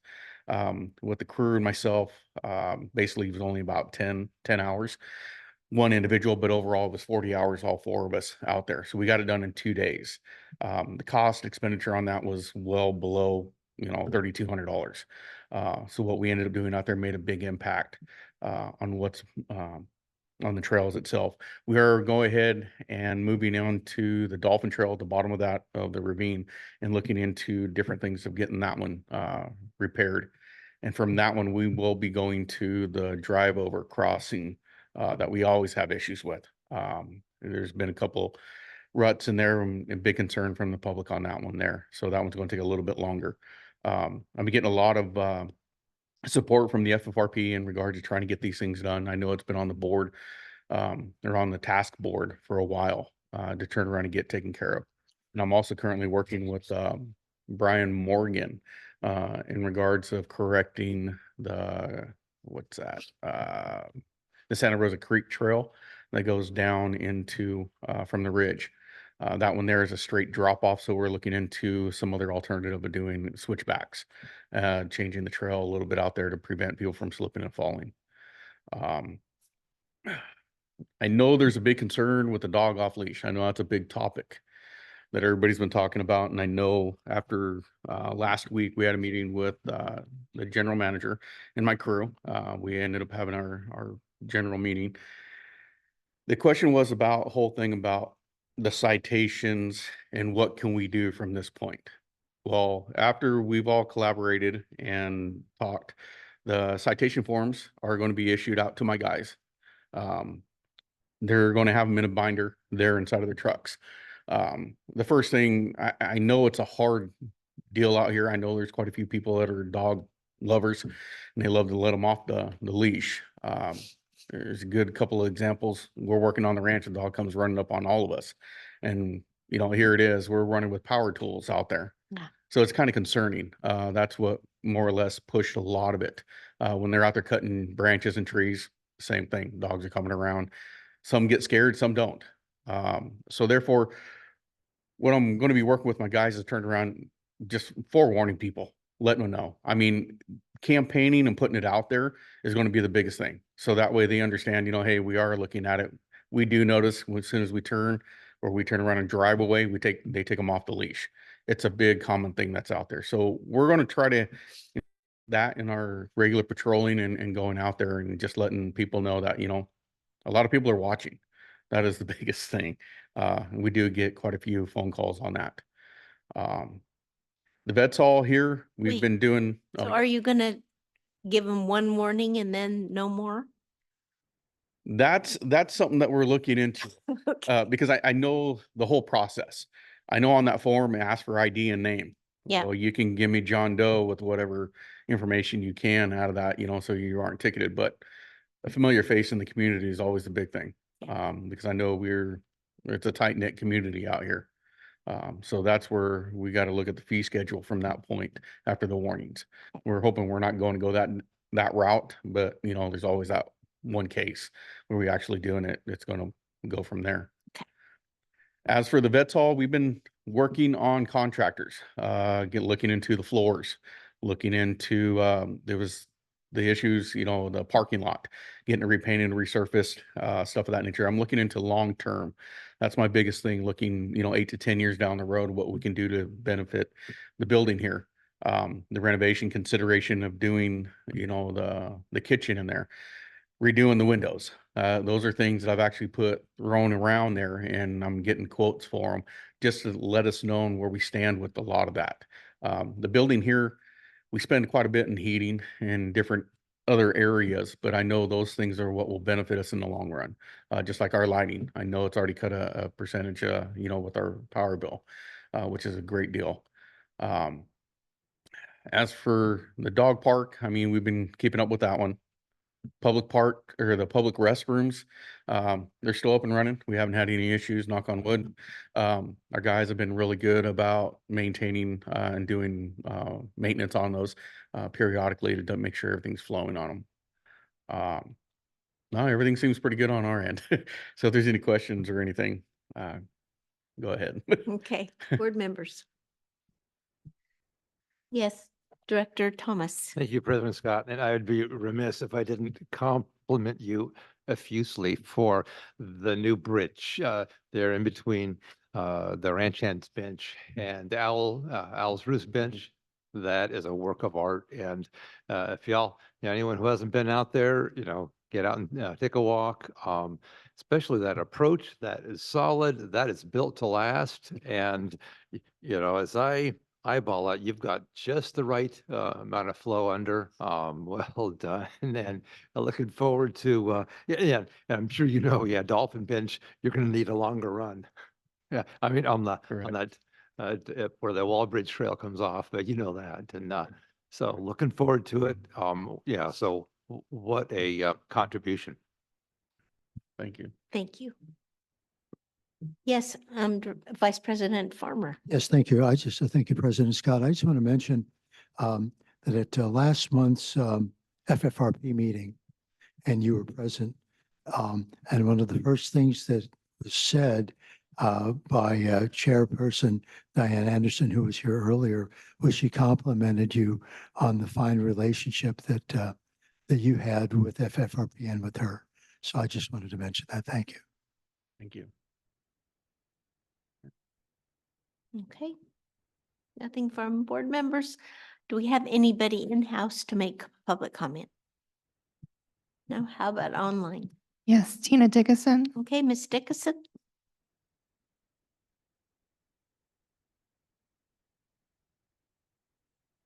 I couldn't find my mouse.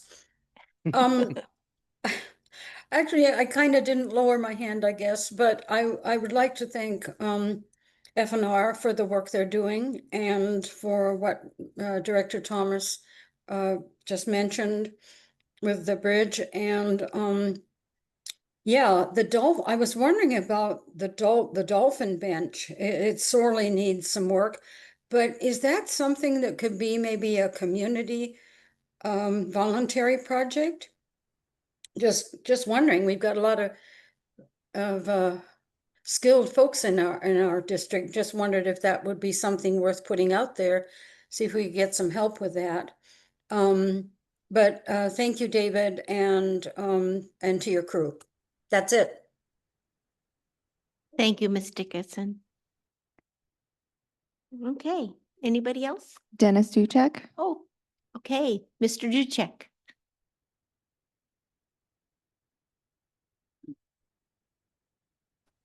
Ah, there we go. Can you hear me now? Yes. I want to say thank you to Mr. Gary and the team. They're doing a great work out there on the ranch. Appreciate everything they do. Can't say enough. That's it. Thank you. Thank you.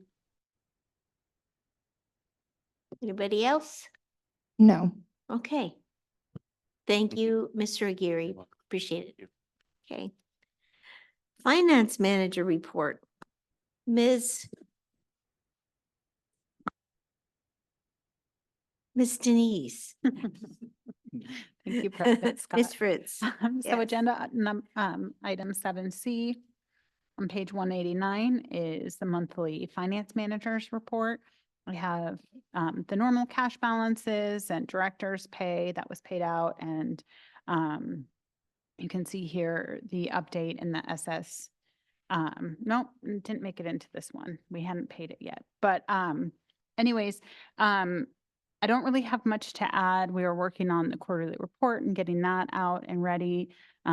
Really working hard. The billing department is really working hard on this transition to the AMI meters. And we also hosted our auditors for their last in-person field visit for this year, which I'm really excited about because it's much earlier timeline than last year. So I'm excited about that and trying to get the final items to them. And so hopefully, after that happens, I can get an estimate of when we'll actually have the draft budget report to the board. So with that, I'll answer any questions. Okay, board members? Nope. Okay. Oh, you don't have your light on. Go ahead. So the Bank of New York Mellon, you show a balance of 5, I'm having trouble with big numbers, I'm sorry.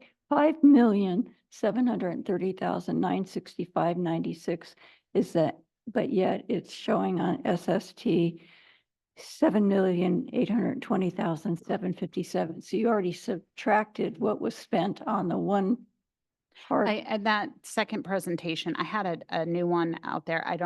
That presentation is incorrect. That page 191, the cash balance of 5.73 is correct. Okay, So that's I'll what I have was to asking, see if it was where- already deducted for the cash balance. Yes. Yeah, okay. Do you have more you want? I know. Anyone else? Okay, do we have anything, anyone in-house that wants to make public comment? Okay, how about online? No. Okay, thank you. Thank you, Ms. Fritz. Right. Mr. Green. Great, thank you, Madam President. The wastewater side for October, we've got quite a bit we're catching up on. Obviously on the SST program, we were very SST centric with wastewater. We had majority of our staff helping perform a bypass for one of the areas they're working on for one of the ECMs. But during the month of October, we got the MLE blower commissioning. That's a modified Ludzak-Ettinger process that was commissioned. Also, control panels for the aeration and clarifier basins were completed. The baffle wall set and the EQ blower set were completed. And right now, if you go to our plant, we're a maze of trenches running from the PG&E duct bank all the way to where the new generator will be mounted at. So, of course, as soon as you cut a trench, Mother Nature comes and starts to rain on you, but they're covered with steel plates right now. Ingress and egress at the plant is still very difficult, but it's just nice to see progress coming along with the SST just in time for our wet weather here. On the water side of things, the leak season has kind of gone from 7 or 8 years ago to May, June. Now it seems to be rearing its ugly head in September and October here. So a lot of leak repairs were out on site. Majority of those were going from main to meter with new service lines. That's our major failure here in the system. We do have good bones with our 67 lineal miles of pipe we have in the distribution system. But again, the service line, so that's at 3/4 and 1 inch HDPE lines, that's what we're replacing. Speaking of service lines, we put a new service line to the schoolhouse there on Main. I'm sure everyone's noticed that's completed. So their wastewater and water lines and new services all hooked up. Also during the month of October, we had utility and some water staff visit the Krosno tank manufacturing plant. We actually got to see some of our structural members there laid out and being fabricated. And now those have migrated to our Stewart Street tank site there for erection of our first tank. Also during the month, the Lemert tank dive was inspected. So every 5 years around that, each of our domestic water storage tanks has to get dove or inspected, and that process went on. We have the full condition assessment will be received next month, where I'll give an update on that as well. We did some pump testing on our production meter. So all of our production meters in the system were calibrated for accuracy and vetted for accuracy. This is something that we do try and do yearly, at least every year and every other year for compliance. Also during the month of October was lead and copper. This is our tri-annual analysis that we do at 20 random locations throughout the community. All 20 came back with a non-detect for lead and very small traces of copper in there. So that's fantastic. And then during the month, we have a PG&E ELRP. That's an emergency load reduction plan that we have. So when we take our specified location, the specified location for this time was the San Simeon well field. So we took the San Simeon well field completely out of production for the 4 hours of this ELRP. With that, we get anywhere from $300 to maybe $1,000 back, depending on the duration of the event. That goes back into our bottom line for not using power at that location during that time, during that emergency load reduction plant there. I can give a quick update on where we're at with some projects as well. So our San Simeon transmission line, that's for the water and wastewater lines. During the course of this meeting, we have just secured a meeting with State Parks on December 4th. Which we will grab our associates for consulting. And this is for the boring and pothole locating for utilities and doing some geo work there at State Parks and Caltrans. We've already got our Caltrans encroachment permit a couple months ago. We're finally getting State Parks to the table, and we'll have that meeting on December 4th to kind of get granular and detailed with where our staging areas are going to be, where exactly we're going to bore, what depth. We've submitted all this information to State Parks, but they've requested a meeting just to kind of finalize some details there. Stewart Street tanks, anybody who's been driven by can see we have all 3 layers or all 3 levels of that tank now erected as we speak today before the rain came. We were also trying to get the center cone installed there. That's a structural member. So I'm not sure if that got completed with some of the winds that we're having. We didn't want that sole structure piece there blowing around in gale force winds there. But a lot of effort on the Stewart Street tank. I think you've seen it come along. After we get that structural pull up in the middle, the knuckles will be welded into place. And the majority of the structure of the tank will be completed. Of course, we'll then go to like sandblasting on the inside and prep for primer and then exterior coating. So that's all coming. We still anticipate completion around February of 2026 on that first tank. AMI, we've kind of talked about AMI already. We have a wonderful presentation by Sean Sears and Badger. We're doing the final integration between Tyler Encode billing system and Beacon. And we should see that kind of culminating here in the next month or so.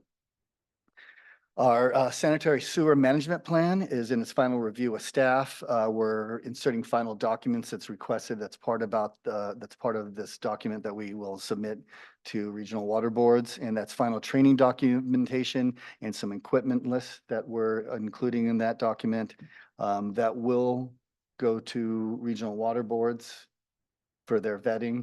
And that'll be something that we bring back to the board, that final review, of course, after council reviews for your resolution.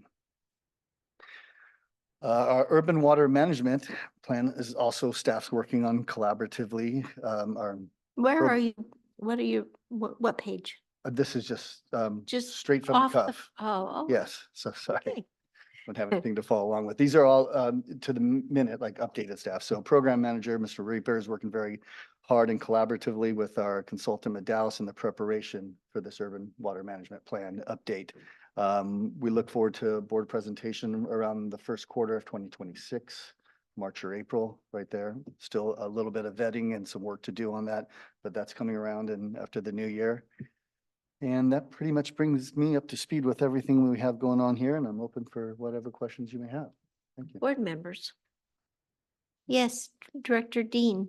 So I went and looked at the Stewart Street tanks yesterday. Of course, you know I do because I'm a block away. And they were doing the last welding going around for the third level. But there were some really interesting looking pieces on a trailer there. And I'm assuming that's what forms the roof. There are two components to that roof. So there's 4 by, I think, like 12-foot sections that they kind of staircase and stagger around. That'll be the structural members, that the knuckles that you see, those curved pieces that actually looks like a knuckle portion of the tank. That's what those will weld to. Obviously the side panels and then to those structural members there. It looked like kind of like they had veins in them, Yeah. you know, like a umbrella only with a end around the circumference. It was interesting. I could not tell if the pole was up or not yet, the center pole.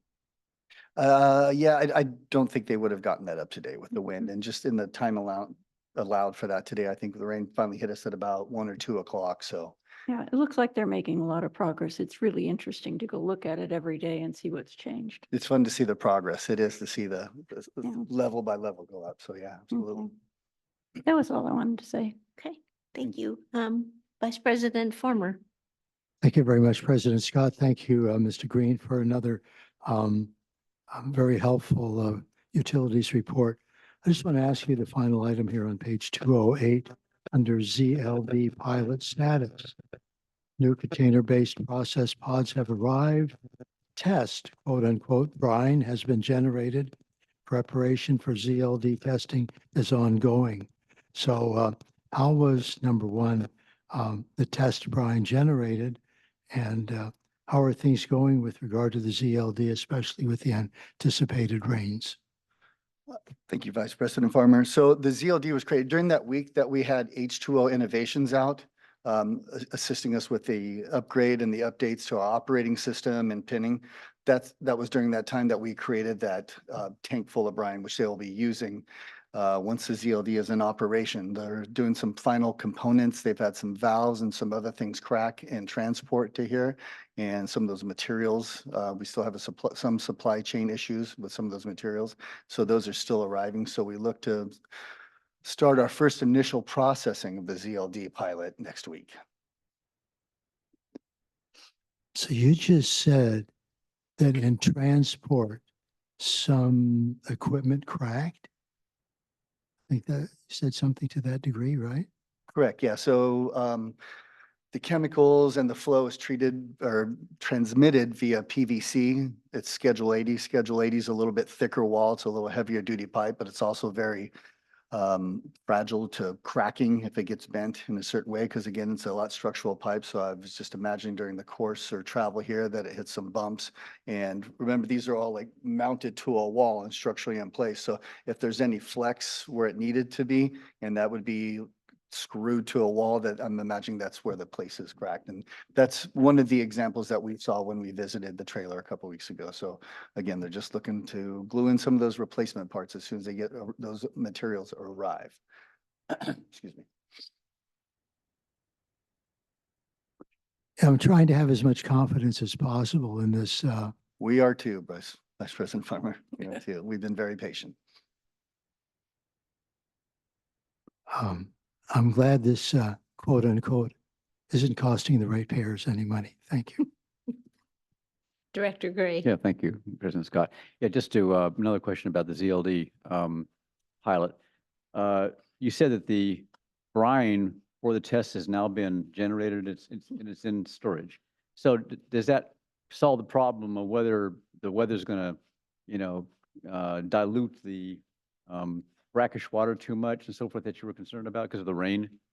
I was more concerned about our source water. Source So water, if they meaning, would, that's what I mean, the water that you're pumping from Right. to treat. So that basically takes care of that issue?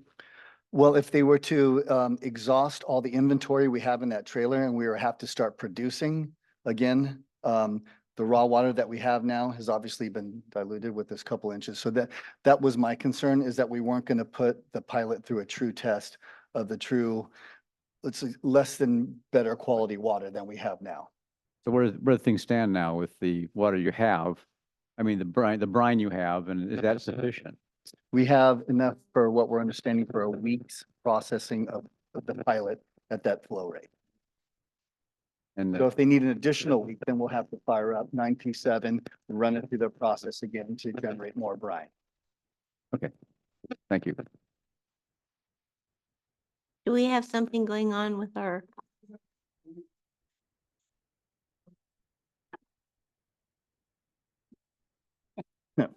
Busted. Was it me? I know. Yeah. Also, that shutter keeps flopping open and closed. Oh, okay. Okay. I'd just like to ask one more question of Sure. Mr. Green. So were we hoping to have the testing of the ZLD pilot project done before the rainy season? Yeah, I would have preferred to have it completed by now. Yes. So considering that it's going to rain, the prediction is it's going to be raining for at least the next 4 or 5 days. And then I guess things have to dry out a little bit. How is this slowing down the process? It's not really slowing down the process. We think we have enough brine. If they need a week's worth of brine or concentrate to operate from, we have that for them. So hopefully they can fine tune this pilot in and the treatment process of that within that brine inventory that we have and within that week. So if we needed that second week, yeah, that would be an additional week of processing. And yes, that would come from our now diluted groundwater there in 9P7. I guess all I'm asking is, the rainy season will slow down the pilot project going from beginning to end, right? The rain doesn't really have any effect on it, just more of effect on water quality, not timeline or execution.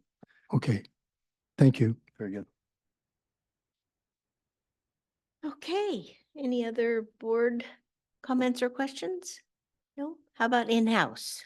Any in-house public comment about online? Yes, Tina Dickinson. Okay, Ms. Dickinson? Yes, thank you. Director or Vice President or President Farmer, I don't know what you are right now, excuse me, but Excuse me, Miss what are you? Dickinson, Yes, I hesitate to interrupt you, since you don't know who I am right now. I know who you what are. I my- don't know what your title is right now. Well, I think it's been pretty clear throughout this meeting when President Scott calls on me as Vice President Farmer. Okay, fine, that's So all I need to hold on know. just a Thank minute. you. No, thank you Yeah, for being thank you. respectful enough, all Vice right? President This Farmer, job is there you tough go. enough. Okay, we're good. But my question, maybe not. through the president, is directed to Mr. Green's report. And that is, my understanding is that there are some current delays with the project. But I also would like to know, when did it actually start? Obviously, there have been issues and the rain and everything else, but when is the projected date for it to conclude? And how much water is actually being able to go through? How many gallons per minute or whatever at this point? Are you reaching the goal that you were hoping to reach? I guess that's a better question. Are you finished? Yeah, finished. Okay. Thank you. Thank you. Mr. Green.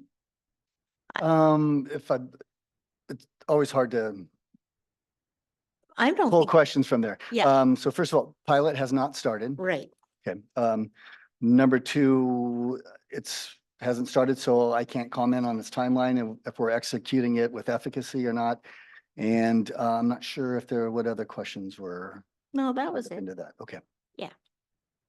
Okay, thank you. Any other online No. comments? Okay, great. Thank you very much, Mr. Green. That was well done. Thank you, board. Yeah. Thank you. All right. Let's go to section 8 of the agenda, and we have all of the reports A through E. Are there any comments or questions from any of the board members on these written reports? Nope. Okay. Yeah. Are there any public comments in-house? Yes. Ms. Heinrichs. Yes, thank you. I always read these reports with great interest, and there's always a lot in these committee reports, such as the Finance Committee's future agenda item of discussing how revenue might be increased and or expenses decreased for the district. This seems like a very large problem, and I was therefore very surprised when I saw the earlier item suggesting that the committee should meet less frequently. I think that I'm glad to hear that that discussion was postponed to December, because that certainly seems a very odd way to address the very serious questions that all these committees are confronting. I don't think less is more in this case. Thank you. Thank you. Anybody else in house? How about online? No. All right. Okay, let's go then to future agenda items. Do you want to let us what's on the horizon? Ms. Dotson, thank you. Sure.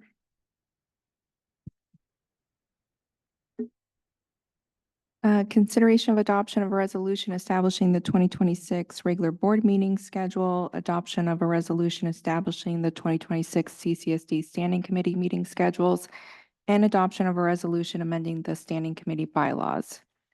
Consideration of adoption of a resolution exercising its option to extend the Mission Country Disposal Agreement. Consideration of adoption of a resolution amending the fiscal year budget for the Cambria Veterans Memorial Hall Improvement Project. Consideration to approve an MOU between the SLO County Flood Control Water Conservation District and CCSD for operation of the Cambria Flood Control Pump during storm events. Consideration to adopt a resolution approving the sanitary sewer management plan. Consideration of adoption of a resolution amending the fiscal year budget for the fuel tanks. Consideration to approve an agreement with the County of SLO for local area grant funding for the Cambria Veterans Hall renovations. Receive a presentation on SLO Brazil permit opportunities. Discussion and consideration of standing committee chair and liaison appointments. Review, discussion, and consideration of the ad hoc committee assignments and status, and possibly a discussion and consideration of adoption of a resolution and introduction of an ordinance amending Chapter 6.04 of the CCSD Muni Code and adopting the 2025 edition of the California Fire Code and the 2024 International Wildland Urban Interface Code and associated local amendments. So maybe we'll be here past 4 o'clock. All right. Thank you. Thank you very much. Is there any, yes, That's not just December's agenda. yeah, It- yeah. Yeah, it's December. All of that. Yeah, It could be long. that's why I said, yeah. Do we have a closed session? We do have a closed session, yeah. We do? Didn't we just have those? sessions? No, I mean, in December. Oh. Yeah, We also elect new officers, right? Or yes, new officers. yeah. Okay, good. That's good to know. And if all goes well, Vice President Farmer will become President Farmer. If all goes well for him. If he accepts And the that, nomination. if he accepts it, then that'll be more confusion. Well, I guess if all goes well, that's probably open to deliberation, right? Yes, it is. Can't keep up with your changes here. Yeah. You just wait till January. It's even more, it's even heavier. All right. Yes, Director Thomas. Thank you, President Scott. Yeah. And just a question, when does the progress on next steps on the community park plan come back to the board? Thank you, Director Thomas. So we'll be bringing a brief update to the pros committee in regards to the 2 quotes we have for the visual assessment.